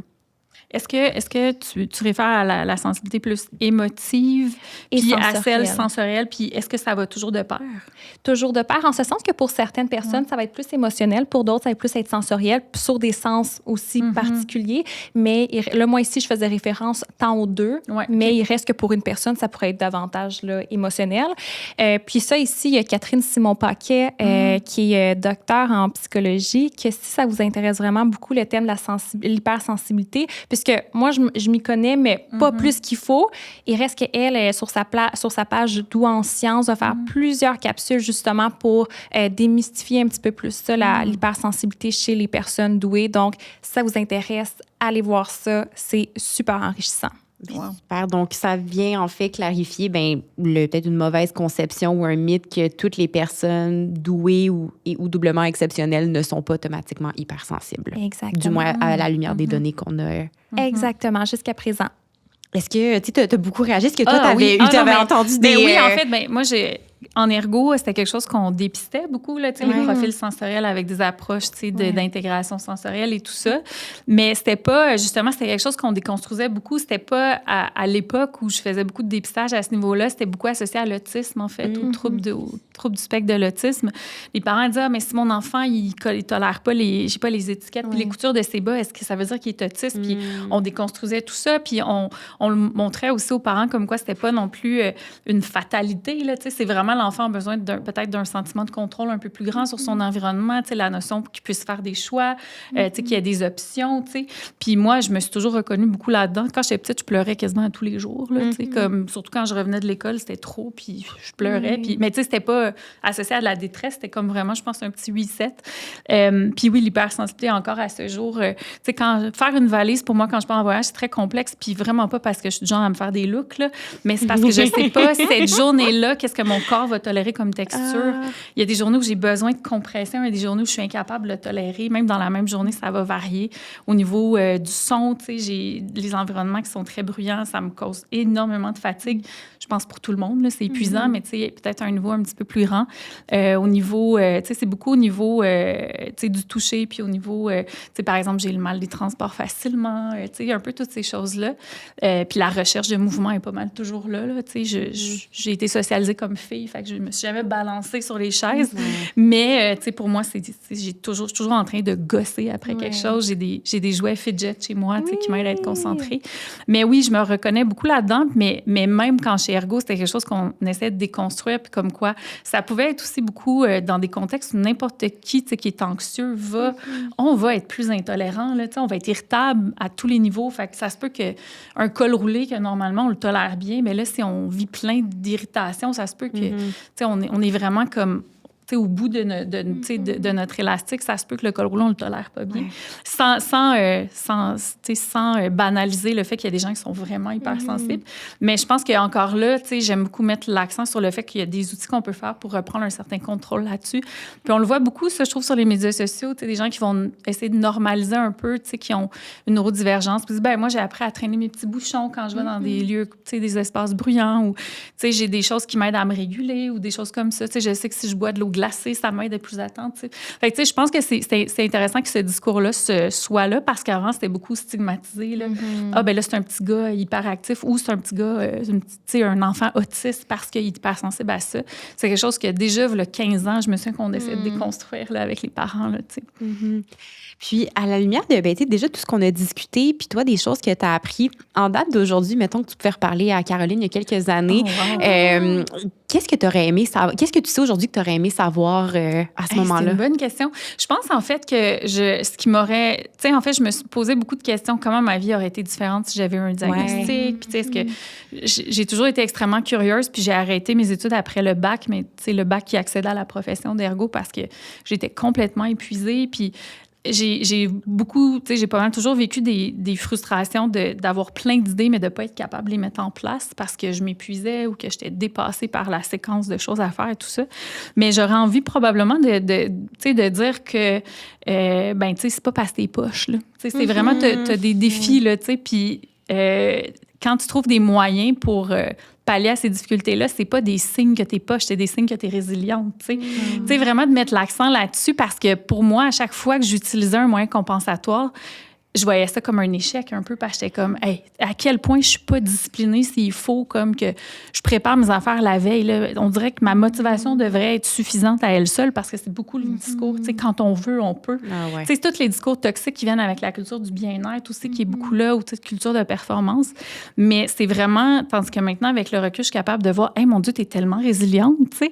Puis de voir chaque outil comme ça, comme de la résilience. Puis je trouve que c'est très empowering, tu sais, de le voir comme ça. Fait que, tu sais, c'est sûr que de dire, hey, by the way, c'est pas parce que t'es poche, t'as vraiment des difficultés puis t'as des forces. Puis tous les outils que tu mobilises, ben c'est la preuve que t'es débrouillarde puis t'es résiliente. T'sais, pour moi, ça serait vraiment ça, tu sais. Puis là, j'en parle de manière comme, ben cool, mais si tu m'avais posé cette question il y a 2 ans, je serais en train de pleurer. Oh, ben là, blablabla. Là, c'est juste que c'est rendu quelque chose d'un peu plus comme incarné, je dirais. Mais ouais, je pense que c'est vraiment ça, de voir ces signes-là comme étant vraiment des signes comme... En fait, je voyais ça comme, hey, à quel point je suis pas motivée si j'ai besoin de tous ces outils-là. Puis là, je suis comme, hey, à quel point je suis motivée si je suis prête à mettre en place tous ces outils-là. Tu sais, fait que c'est vraiment une façon, un changement de perspective, je pense, qui est beaucoup plus dans la bienveillance. Oui, le discours. Moi, ça m'avait marqué au début quand tu avais raconté ton histoire. Puis je m'étais même noté le discours négatif, le avant, finalement, identification. Puis comme quoi, justement, ça l'a permis de comprendre plusieurs choses. Puis maintenant que le discours est, en tout cas, semble effectivement plus bienveillant. Puis ça, je trouve ça vraiment chouette, en fait, d'entendre ça. Puis en espérant que plusieurs personnes pourront s'y reconnaître, puis pourront traverser ça aussi, ce changement de discours-là. Parce que c'est vrai que quand on a des difficultés à l'école, je sais pas pour vous, mais moi, quand j'étais au primaire et au secondaire, puis j'avais des difficultés, là, c'était...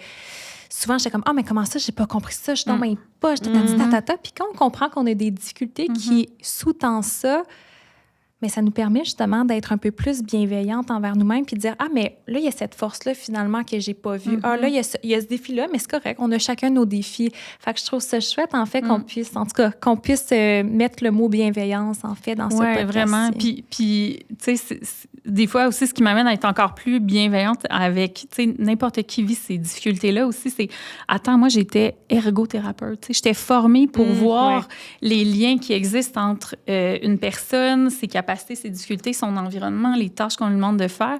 Puis malgré ça, c'était complètement dans un angle mort pour moi, tu sais, moi, en fait, que ça pouvait s'appliquer à moi. Puis tu sais, on est souvent les pires là, pour avoir de la compassion envers nous-mêmes. Ouais. Je sais pas si c'est documenté, là, j'imagine que oui.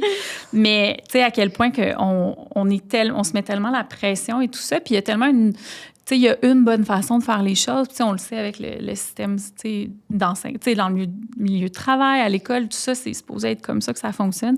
Fait que moi, je pense qu'il y a quelque chose de vraiment bienvenu, là, tu sais, qu'on commence à parler plus de neurodivergence, puis de voir qu'il y a différents milieux qui conviennent mieux à différents types de personnes, qu'il y a des outils qu'on peut utiliser, mais vraiment de voir ces outils-là comme des preuves à quel point on est investi dans l'activité, dans la tâche, dans le projet, plutôt que juste des signes que c'est donc bien compliqué puis tout ça, tu sais. Fait que, ouais, c'est vraiment ça. Puis, ouais, le mot bienveillance, pour moi, il revient tout le temps quand je parle de ça parce que c'était quand même assez violent, là. Tu sais, le discours qu'on parle avec nous-mêmes, là, c'est violent, là. C'est dur, on est notre pire critique, là. Puis ça amène beaucoup d'isolement, tu sais, par exemple, de dire, ben jamais je vais inviter des gens à souper chez nous parce qu'ils vont voir à quel point je suis pas capable de gérer la vaisselle ou, tu sais, des trucs comme ça. Ils vont voir à quel point je suis pas capable de gérer comme mon quotidien, le ménage. Il va y avoir des factures pas payées qui traînent. C'est bien trop humiliant. Donc, tu sais, de le nommer puis de se connaître aussi, je pense que ça nous permet de connecter mieux avec les gens, d'avoir moins de honte autour de ça. Tu sais, d'être capable de... Puis c'est sans trouver ça comme une excuse, puis comme on disait, ah, ben là, je suis en retard, c'est parce que j'ai un TDAH, là. Puis tu sais, de pas respecter le temps des autres. Je pense pas que ça soit à la bonne voie. Mais tu sais, si on peut enlever la honte autour de ça, puis c'est le discours que j'entends beaucoup de personnes qui ont des diagnostics de neurodivergence, souvent plus tard aussi, c'est qu'il y avait beaucoup de honte associée à tout ça. Puis une fois qu'on la nomme, tu sais, qu'on met un petit peu de lumière sur l'affaire qui nous fait honte, bien, la honte, elle disparaît, puis ça fait place justement à des solutions, puis à plus de bienveillance, je trouve. Fait que, tu sais, pour quelqu'un qui n'aurait pas accès à un diagnostic, moi, j'aurais envie de dire, tu sais, je te souhaite de pouvoir avoir tous les outils dont tu as besoin, mais tu sais, je pense que ça peut quand même être quelque chose une réflexion qu'on peut avoir, tu sais, de dire, OK, mais tous les efforts que je fais, est-ce que je peux les voir justement comme des preuves à quel point je suis motivée, à quel point je suis résiliente, tu sais, de le voir comme ça, puis de se donner le droit de nommer qu'il y a des choses qui sont plus difficiles pour nous, tu sais, de se donner le droit de nommer, ah ben oui, tu sais, je vais t'inviter à souper chez nous, tu vas voir, le ménage, il n'est pas fait, c'est difficile pour moi, mais j'ai vraiment hâte de te voir. Parfait. Pour la plupart des gens, ça ne sera pas important. Oui. Puis hein, ça mène beaucoup, en fait, la question de se permettre d'être vulnérable. Puis la semaine dernière, écoutez, ma superviseure au Sainte-Justine me dit une phrase que j'ai tellement trouvée magnifique parce que je lui disais « Ah, j'ai l'impression là, que tu viens de voir une faille. » C'est à quoi elle a répondu, mais c'est à travers les failles qu'on voit la lumière. Oh, puis beau. ça me fait beaucoup penser... Oui, c'est beau, hein, c'est beau. C'est beau, Bout, là, oui. Elisa Côté-Séguin, que je nomme dans le podcast. Oui, c'est ça. Mais il reste que hein, c'est un peu de ça dont il est question ici. Bref. C'est beaucoup à travers ça qu'on connecte réellement avec les gens autour de nous, je pense. Là. Ouais. Autant nos amis que des gens peut-être qu'on apprend à connaître encore. T'sais. Ouais, ça me fait vraiment du bien d'entendre ça. Puis, tu sais, quand tu nommes, j'aime vraiment l'idée de... Tu sais, quand tu as ce discours interne de « Ah, je suis poche d'avoir besoin de ça », mais de le tourner mais au contraire, j'ai une motivation, c'est une preuve justement de résilience, d'aller chercher tous ces outils-là. Puis tout ça, ça résonne beaucoup parce que par partage personnel, j'ai jamais fait de processus d'évaluation, mais au travers des projets de vulgarisation. Puis à chaque fois que j'entends parler de douance, TDAH, je me dis, bon, il y a peut-être des caractéristiques dans mon comportement ou dans le genre de projet que je fais qui pourrait pointer vers ça. Puis, dans la dernière année, quand j'ai déménagé en France, en plus d'avoir mon entreprise, mon travail à gérer, j'ai tellement souvent eu ce discours-là à mon égard de hey, « t'es tellement poche de pas être capable de gérer tout ce que t'as en ce moment. » Puis là, on dirait que, je sais pas, d'entendre ça, on dirait que ça m'aide à voir ça autrement de non, t'es pas poche, tu t'es mis dans une situation où t'avais plein de stimuli différents. Puis là, tu es à la recherche d'outils justement pour être capable de. Puis le fait d'avoir besoin peut-être de ressources supplémentaires dans ce contexte-là va te permettre de mieux vivre ton expérience, d'aller vivre à l'étranger tout en continuant de piloter ton entreprise à distance. Donc, en tout cas, moi, ça me fait vraiment du bien d'entendre ça parce que je me reconnais beaucoup dans ce que tu as partagé. Puis c'est fou aussi à quel point nos perceptions peuvent être erronées parce que tu parles de ça comme si c'était pas du tout un big deal, comme de déménager dans un autre pays. Genre, tu sais, comme tout le monde fait ça, mais alors que c'est comme vraiment un méga projet que tu as réussi à faire. Puis tu sais, ton discours est comme « Ah, ben là, je peux pas croire que j'ai eu des petites difficultés là-dedans. » mais je me reconnais beaucoup là-dedans. Moi aussi, des fois, je suis comme « Hey, comment ça se fait que j'ai aucune raison d'être fatiguée? » Puis tout ça, moi, c'est beaucoup « J'ai pas d'enfant. » Parce que c'est beaucoup un discours dans la société aussi « Ah, ben t'as pas le droit d'être fatiguée si t'as pas d'enfant. » Puis ça, bon, on pourrait en parler, c'est un autre sujet. Mais après ça, les gens sont comme « Attends, mais cette année, c'est parce que t'as fait comme de la télé, de la radio, t'as écrit un livre, t'as fait un podcast, t'as fait ça, Puis je suis comme « Hey, mais c'est vrai. » Tu sais, mais on est tellement comme dans l'urgence, tu sais, de régler, tu sais, de passer au travers de nos journées journée, des fois, qu'on prend pas ce recul-là. Mais je trouve ça drôle parce que c'est vraiment pas banal ce que tu as accompli, mais c'est comme, oh mon Dieu, je peux pas croire que c'était difficile.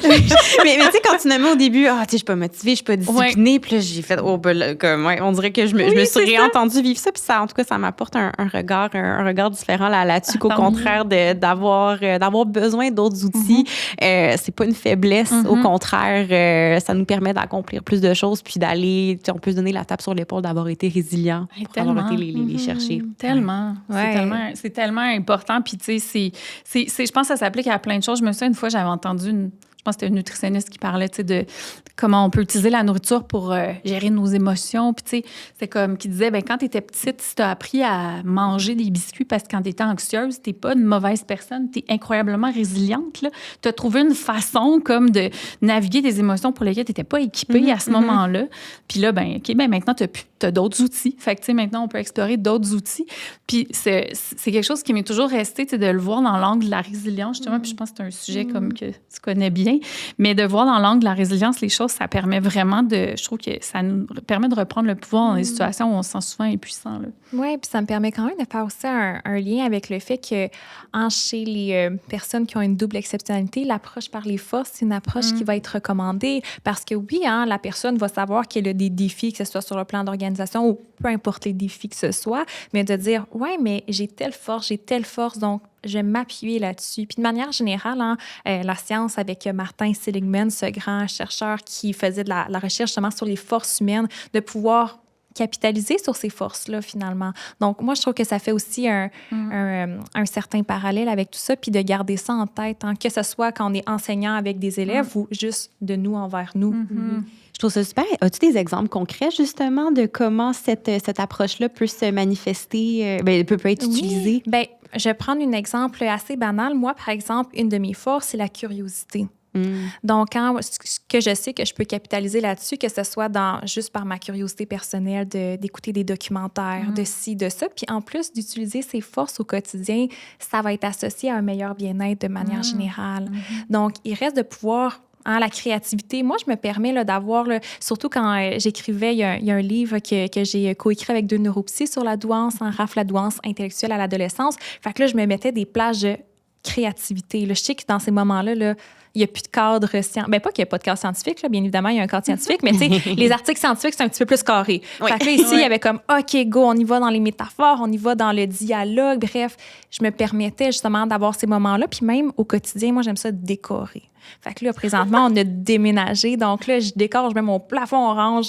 Let's go. Fait que tu sais, comme ces moments-là où que je puisse vraiment sentir que ma créativité, elle est sollicitée. Fait que là, on peut l'appliquer un peu après avec un peu...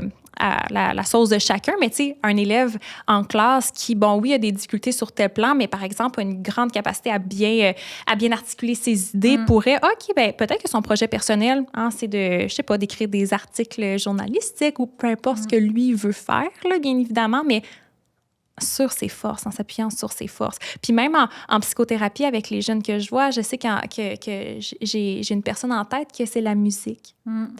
Mais super, on va utiliser la musique, c'est sa force. Donc, de pouvoir capitaliser là-dessus. Ça me fait penser quand j'étais au primaire, puis c'est ça, là, j'avais tendance à finir mes exercices avant un peu tout le monde. Puis, la professeure avait identifié que j'étais bonne en présentation orale. Puis là, me voici 20 ans plus tard à animer des projets de podcast. Puis, je me souviens, ce qu'elle m'avait encouragée à aller faire quand j'avais 20 minutes à tuer au lieu que je me tourne les pouces à mon bureau. Elle m'avait envoyé à l'ordinateur puis elle m'a dit « Prépare une présentation orale sur un projet qui t'intéresse. Puis à ce moment-là, j'avais envie d'être géologue. Fait que je me souviens, je pense que pendant 2 mois, je préparais une présentation orale sur les roches sédimentaires. Oh mon Dieu! On est complètement... Ça a donc bien pas de l'air intéressant. mais honnêtement, j'en pense à ça aujourd'hui. Ça doit être super intéressant. Mais je trouve ça beau, ce que c'est justement de capitaliser sur ses forces. On dirait que moi, ça me fait faire un beau lien de wow, OK. Tellement. Puis, tu sais, je rebondis aussi là, tu sais, moi, je fais des, tu sais, je cuisine à la télé, puis, tu sais, je fais des démos culinaires, puis tout ça. Puis aussi, depuis que j'ai mon diagnostic, je suis comme, j'ai arrêté d'essayer de faire semblant que j'étais une grande chef qui avait étudié à l'ITHQ. Tu sais, moi, j'ai appris à cuisiner par moi-même. Puis, tu sais, j'ai vraiment des difficultés de coordination motrice. Tu sais, j'ai essayé, là, tu sais, d'apprendre des techniques de couteau. Moi, si je coupe un oignon, ils sont pas égaux. Les morceaux, c'est pas beau. Tu sais, puis même, j'ai une caméra juste ici, là, pour la télé, puis, tu sais, qui prend des gros plans de moi qui hache de l'ail. Puis, je suis comme, je m'excuse, c'est pas beau, genre. Mais c'est pas grave. Puis, à un moment donné, quand j'étais encore dans essayer de faire croire que, tu sais, j'étais une chef et tout ça, il y a une dame qui était venue me voir après une présentation qui avait dit « Ah, j'aime assez ça, voir, parce que vous aviez vraiment de la misère à couper votre carotte. Mais ça fait que je me sens comme... Tu sais, ça me fait croire que moi aussi, je peux faire de la cuisine, même si je suis pas bonne pour couper des carottes. » Puis j'ai fait « Hey, mais madame, merci. Tu sais, vous avez vraiment raison. » Puis ça a été l'étincelle qui a fait « Je vais arrêter de faire semblant comme que je suis une chef. La cuisine, c'est pour tout le monde. Tout le monde a besoin de cuisiner, pas juste les grands chefs. Puis moi, mon expertise, c'est pas d'être une chef, c'est d'être quelqu'un qui est curieuse, qui aime la cuisine, puis qui, malgré certaines difficultés, a des forces au niveau de la créativité, de la communication. Fait que moi, je vais communiquer ce que j'ai appris en cuisine, puis montrer qu'on est capable de le faire, même si on n'est pas super bon avec un couteau, on veut pas se couper, mais tu sais. Puis c'est vraiment, tu sais, quand on dit miser sur les forces, pour moi, c'est ça. J'ai arrêté aussi d'essayer de faire croire que j'avais des forces que je n'ai pas. Est-ce que je pourrais les développer? Peut-être. Est-ce que ça vaut la peine? Je pense pas. Tu sais, je pense pas que c'est là que je dois mettre mes énergies. Mais effectivement, ça, je trouve que c'est vraiment un bon point. Souvent, on va dire « Ah, mais il faut mes défauts, il faut que je travaille sur ma patience. » OK, bien, c'est beau. L'impatience, c'est un de tes traits que peut-être qui est plus difficile, mais il reste que capitalise sur les forces que tu as. Ouais. Tu les as déjà. C'est ça qui va être, ça va être plus facile d'une part, puis ça va être plus agréable. Puis, en fait, c'est ce qui va être recommandé par la science aussi. Puis je trouve aussi qu'on parlait, tu sais, qu'on peut avoir tendance à avoir un discours négatif à son égard. Bien, pour capitaliser sur ses forces, ça demande de faire le travail au préalable d'identifier ses forces. Puis des fois, je pense qu'on peut être tellement vite. C'est tellement un bon point. Mais tu sais, on peut être tellement vite. Bon, là, je me sens désorganisée. Je suis tout le temps en retard. J'ai de la misère à finir une phrase ou je fais une longue phrase où je m'en vais tout partout. Mais tu sais, pour travailler là-dessus, ça demande de se regarder puis de faire, bon, ben, quelles sont mes forces? Qu'est-ce que je peux amener au monde? Oui, puis en fait, il y a un test qui est en ligne qui est disponible via Test. Je pourrais t'envoyer le test pour que vous puissiez le mettre dans la barre d'informations parce que ça, ça a été fait par l'équipe de chercheurs sur les forces menée par Martin Seligman, que dans le fond, eux, ils ont recensé 24 forces à travers tous les êtres humains, peu importe la culture, qu'est-ce qu'on voit finalement qui ressort. Puis le test permet de dire, c'est quoi notre signature, c'est-à-dire nos 5 plus grandes forces. Puis c'est ces forces-là qui vont être suggérées de pouvoir utiliser au quotidien. Puis là, ça te montre tout un petit beau rapport qui est fait. Moi, j'aime ça faire ça avec les élèves au secondaire, entre autres, ce genre de test-là. Fait que j'enverrai le lien pour que s'il y a des personnes à la maison qui tentent de faire ça. Moi, j'aime tellement ça. Bref, je le fais souvent. C'est rare qu'on entende des tests qui vont mettre... C'est souvent du dépistage de qu'est-ce qui va pas. Oui. Fait que ça va bien. Ouais. Oui, puis c'est validé scientifiquement. En plus, c'est pas un test, n'importe quoi sur Google ou je ne sais trop. Fait que, non, très chouette. Ah, wow. Et parlant, là, tu as nommé justement, c'est un test qui est validé scientifiquement. J'aime tout le temps poser cette question-là à l'expert ou l'expert de la thématique que je reçois. Quelqu'un qui, je lis dans les journaux, je regarde sur les médias sociaux, j'ai du mal à m'y retrouver dans la marée d'informations qu'on retrouve sur tant la douance que le TDAH ou la double exceptionnalité. Ce serait quoi des red flags, des drapeaux rouges de où, là, faudrait peut-être que je prenne cette information-là avec un grain de sel? C'est vraiment une bonne question. En fait, tout à l'heure, on a parlé de généralisation. Quand on voit que les titres d'articles pourraient dire « les élèves doués, les personnes douées condamnées à être malheureux », là, il y a un petit red flag parce que, on sait ce que la science, c'est pas exactement là qu'elle va. Donc, c'est ce type de généralisation qui en fait quand même très présente quand on fait une petite recherche sur Internet sur la douance. Fait que ça, ici, déjà, un petit red flag. Puis autrement, moi, pour de vrai, l'équipe de l'Université du Québec à Trois-Rivières, avec leurs ressources sur la douance et la double exceptionnalité, ils ont fait tellement de recensions d'écrits sur justement toutes les manifestations qui peuvent être vues. Fait que moi, je vous encourage à aller finalement consulter leurs ressources. C'est des ressources fiables sur la douance parce qu'effectivement, parfois, s'y retrouver, ça peut faire mal à la tête. C'est même, je pense qu'il y a une... Je ne sais pas si c'est à quel point c'était une étude ou juste un constat qui avait été fait, mais que sur les médias sociaux, les informations par rapport au TDAH, par exemple, sur TikTok, c'était comme dans 80% des cas, c'est pas exact ou c'est même nuisible et tout ça. Puis, effectivement, il y a plein de coachs en TDAH, là, ADHD coach, là, on voit ça beaucoup sur TikTok. Puis, moi-même, tu sais, je suis tombée dans certains de ces pièges-là, tu sais, par exemple, de dire, ben là, toutes les personnes avec un TDAH ont une sensibilité au rejet, qui est, tu sais, le RSD, le Rejection Sensitivity Disorder, tu sais, par exemple. Si on se fie à TikTok, c'est comme tout le monde qui est neurodivergent et comme ne peut pas gérer le rejet, tu sais. Puis moi, à un moment donné, je vais attendre une minute, là, tu sais, puis je vais aller voir, puis je trouvais pas vraiment d'écrit solide là-dessus, là, tu sais. Puis je pense que ça peut, tu sais, autant ça peut être validant, tu sais, de voir, ben c'est pour ça que je me sens comme ça.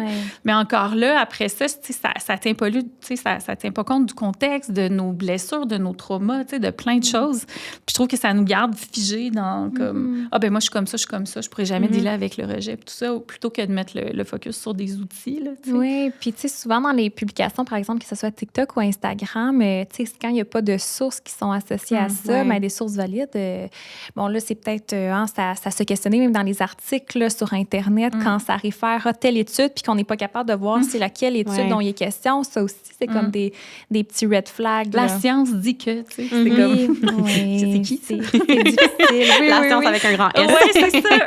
Ils disent il paraît que... Non, mais c'est vrai. Puis tu sais, on parlait tantôt du manque d'accès à des ressources. Puis tu sais, ça, c'est un facteur qu'on le sait qui va faire en sorte qu'on va se tourner vers des ressources alternatives qui, malheureusement, peuvent en fait être super aidantes. Tu sais, il y a beaucoup d'outils, des moyens compensatoires que j'ai appris sur TikTok, tu sais, qui m'aident vraiment dans mon quotidien. Des choses très simples. Tu sais, il y avait une fille un moment donné qui disait, quand tu as un TDAH, tu sais, quand tu as utilisé quelque chose, dépose-le pas, va le ranger tout de suite à sa place. C'était don't put it down, put it away. Elle disait ça. Et moi, ça fait 3 ans, je pense que je me le répète à chaque fois. Je suis comme la peau de sauce soya quand j'ai terminé de l'utiliser. Je vais pas le laisser sur le comptoir. Je vais aller le mettre tout de suite à sa place dans le frigo. Puis c'est des petits trucs comme ça qui sont un peu inoffensifs, je dirais. Puis probablement pour tout le monde, ça pourrait les aider, TDAH ou pas. Mais il y a aussi énormément de choses que je vois. Puis je suis comme, attends une minute, c'est parce que c'est des grosses généralisations. Puis c'est vraiment, j'ai l'impression que ça peut nous enlever notre pouvoir aussi quand ça dit, si tu as un TDAH, t'es comme ça. Ton cerveau, il est comme ça, puis c'est le même, tu sais. Fait que, tu sais, je pense qu'il faut rester vigilant, puis en prendre, puis en laisser comme par rapport à pas mal tout. Oui, non, ça, je pense que c'est un bon conseil qui s'applique à ça. tout, mais le fait, justement, de ne pas généraliser, tu sais, t'as nommé, justement, pour le TDAH, la douance, la double exceptionnalité, il y a plusieurs caractéristiques, mais c'est aussi très, très propre à chacun. Donc, il n'y a pas... il n'y a pas une solution parfaite pour qui s'applique à absolument tout le monde. Ça, c'est vrai dans tellement de choses. Puis, une réflexion que j'ai eue aussi, là, je me suis rendu compte, puis c'est quelque chose que je m'étais rendu compte avec ma thérapeute en lui parlant un peu des trucs que je voyais sur TikTok et tout ça, c'est qu'ils sont à peu près tous axés sur augmenter ta productivité, mais rarement sur améliorer ton bien-être. Puis je suis comme, attends, mais c'est tellement... Ça parle tellement, tu sais, c'est comme comment performer au travail, comment performer dans tes tâches domestiques, comment, tu sais, des trucs comme arriver à l'heure, des choses comme ça qui sont super importantes au niveau autant professionnel que relationnel, mais c'est rarement axé sur le bien-être. Puis pour moi, ça a été ça a comme déclenché une alarme. Je me suis dit, attends une minute, c'est ça aussi, c'est quelque chose que je dois être vigilante par rapport à ça parce que moi aussi, mettons, ce qui a suivi mon diagnostic, ma priorité, c'était comment performer malgré les difficultés. Puis après ça, je suis passée à une étape de plus, comment prioriser mon bien-être et performer parce qu'on doit performer quand même, mais c'est rarement abordé, je trouve, sur les médias sociaux. C'est rare que je vais voir un Reel ou un TikTok où ça va être, tu sais, les 5 meilleurs trucs pour diminuer l'anxiété chez une personne doublement exceptionnelle. Ça va tout le temps être les 5 trucs pour améliorer ta morning routine ou pour... ta productivité. C'est toujours en lien avec la productivité. Ouais. Puis ça m'avait frappée, puis j'étais comme... Je me souviens, j'en avais parlé avec ma thérapeute, puis elle était comme, oui, ça m'étonne pas parce que c'est pas... C'est ça qui vend, là, tu sais, surtout si t'es, mettons, t'es quelqu'un qui vend un cours en ligne en tant que coach, ADHD, puis tout ça, c'est sûr que c'est ce qui va accrocher beaucoup les gens. Tu sais, c'est peut-être plus tangible aussi, tu sais. Puis je trouve ça vraiment intéressant comme réflexion parce que moi aussi, je l'ai déjà depuis quelques années parce qu'au début, je me disais, tu sais, avec... Quand on parle de douance, on parle de potentiel. Donc, quand de pouvoir actualiser ce potentiel-là, c'était comme au début, j'en faisais ma mission jusqu'à temps que je me suis dit, peut-être pas. Peut-être que l'actualisation, elle est de l'épanouissement. Ça vient avec une certaine pression, parfois pour certains jeunes doués, que en raison des stigmas, on voit souvent comme, oh mon Dieu, on pense à Albert Einstein ou bref, tu sais, le genre de génie drôlement portrayé par nos émissions de télévision. Donc, de dire, mon Dieu, c'est avec une certaine pression. Puis, le potentiel, c'est... après, qu'est-ce que tu veux en faire de ce potentiel-là? C'est toi qui décides la vie que tu veux mener. Donc, plutôt que de se concentrer sur l'actualisation des potentialités, pourquoi pas se concentrer sur l'actualisation de cet épanouissement-là que tout le monde devrait Ben, mérité, à tout le moins, là. Oh, wow. Ben, c'est bon de savoir que ces réflexions-là se font en sciences. Oui, bien. C'est vraiment... oui, c'est parce que je pense que c'est... Mais tu sais, la notion de performance est présente partout. Ouais. On le sait en nutrition. Je pense que tu pourras en parler longtemps. Oui. mais oui, puis c'est comme... C'est quelque chose qui est peut-être plus facilement mesurable que, tu sais, suis-je épanouie ou pas, tu sais. Ouais. Mais vraiment, je pense que c'est peut-être, tu sais, on parlait de drapeau rouge, il y a peut-être quelque chose à garder en tête là-dedans. Tu sais, si c'est seulement ça, le focus. Uniquement peut-être axé que sur c'est la quelque chose à performance. prendre et à laisser, tu sais. Ouais. Je pense que la dernière phrase que tu as dit, ça fait tellement un beau wrap-up au podcast. J'aime vraiment ça. Et pour terminer, j'ai envie de vous demander, on a parlé vraiment de plein de choses. Louni, toi, est-ce qu'il y a quelque chose qui t'a marqué, que tu ressors de la discussion qu'on vient d'avoir sur le TDAH et la douance? Bien, en fait, c'est beaucoup la notion, je pense, de nuance, tu sais, parce que, tu sais, de voir l'unicité de chaque personne, c'est des réflexions que j'ai eues aussi moi-même dans mon propre processus. Puis, tu sais, c'est ce que je ressens beaucoup aussi dans ton discours, de pas tomber dans des généralités, tu sais, l'importance d'une étiquette, mais en même temps qu'on est plus complexe que notre étiquette aussi. C'est beaucoup la notion de nuance, puis, tu sais, d'individualité derrière ça, alors que dans les discours plus, tu sais, dans les médias, ce qu'on entend, c'est vraiment axé sur des généralisations, puis, tu sais, des portraits des fois même un peu plus sombres et tout ça. Fait que c'est beaucoup ça, puis ça rejoint beaucoup la réflexion que j'avais eue qui était de, tu sais, oui, ça a été, je me sens super privilégiée d'avoir pu faire le processus, tu sais, d'identification, d'avoir eu de l'accompagnement, tu sais, de pouvoir me payer cet accompagnement-là et tout ça, autant médical qu'en thérapie. Mais aussi, tu sais, de ne pas m'oublier comme individu derrière ça avec, tu sais, qui je suis, tu sais. Puis c'est ce que j'ai ressenti aussi beaucoup dans ton discours. Fait que moi, c'est vraiment ce que je retiens. Ça confirme un peu mon intuition, tu sais, de voir que même du côté la science qui est assise à côté de moi, c'est ça. dit ça. Non, mais vraiment que c'est quelque chose qui est une préoccupation aussi, tu sais, dans ton domaine de recherche, en fait, tu sais. Puis on est vraiment connectés parce que j'imagine la question va me revenir. La question s'en venait pour toi, Puis initialement, c'était exactement ça que j'allais soulever, la question de nuance, puis la question de ne pas se définir à partir de cette étiquette-là qu'on est bien plus. Fait que j'ai peut-être ajouté alors, étant donné que ça a été mentionné, d'ajouter la question de bienveillance aussi, qui a beaucoup teinté nos échanges, qu'on peut avoir envers les autres, mais surtout aussi envers nous-mêmes par rapport aux défis qu'on peut traverser. Oh, c'est beau. Oh, j'aime ça. Merci beaucoup, mesdames. Merci à toi. C'est donc bien un privilège de pouvoir échanger avec vous deux là-dessus. Merci énormément, autant Louni pour la générosité de ton partage, Juliette pour la générosité de tes connaissances intellectuelles. C'était hyper enrichissant comme échange. Si les gens ont envie d'en apprendre plus, de vous suivre, Juliette a nommé beaucoup de ressources qui se retrouvent dans la description de l'épisode. Est-ce qu'il y en a d'autres que tu n'as pas mentionnées si les gens ont envie de creuser le sujet un peu plus? Wow, vraiment bonne question. Donc, vérité ou quoi douance, vraiment, si ça s'adresse surtout pour les adultes. Puis on a différents thèmes avec différents épisodes de podcast qui ont été faits sur l'identification de la douance, sur la vie au travail chez les personnes douées, la double exceptionnalité encore plus de manière précise. Donc, ça, c'est toutes des ressources qui peuvent être chouettes. Autrement, là, c'est sûr que je vais renommer mon livre roman psychoéducatif sur la douance, RAF, la douance intellectuelle à l'adolescence. Puis autrement, je vous invite à me suivre sur Facebook, LinkedIn. Moi, j'ai pas encore Instagram professionnel. Là. Je garde ça pour ma vie personnelle. Peut-être ça va venir éventuellement, mais dans tous les cas, sur Facebook et LinkedIn, je partage plusieurs liens en lien avec la douance, nos travaux de recherche ou, bref, simplement quelques réflexions en lien avec la douance. Fait que c'est juste la douance, là. C'est ma passion, donc c'est juste la douance. Louni, on te retrouve sur... Oui, là où je suis le plus présente, c'est sur Instagram, LOOUNIE. Puis mon plus récent livre, mon dernier livre de recettes qui est sorti au printemps 2025, j'aborde un peu plus le lien que je vois entre le TDAH puis la cuisine, puis des pistes pour rendre ça accessible quand même. Fait que je pense qu'il y a beaucoup de gens qui se reconnaissent là-dedans, là aussi, parce que la cuisine, c'est une activité qui peut devenir extrêmement complexe. Ah, mon Dieu. Parce que c'est beaucoup plus complexe au niveau cognitif, puis au niveau de l'organisation, des fonctions exécutives que ce qu'on peut s'imaginer. Fait que c'est quelque chose que c'est une façon de vraiment de mettre ma touche un peu plus personnelle à un domaine qui m'intéresse beaucoup, qui est la cuisine. Fait que c'est mais sur Instagram, c'est là que c'est plus facile de me joindre. Puis je renomme aussi tes balados à plat ventre sur l'application audio, sur des sujets hyper intéressants. Culture des diètes, culture toxique du bien-être, à plat ventre avec Louni sur audio. Merci beaucoup à vous deux. Merci à toi. Merci.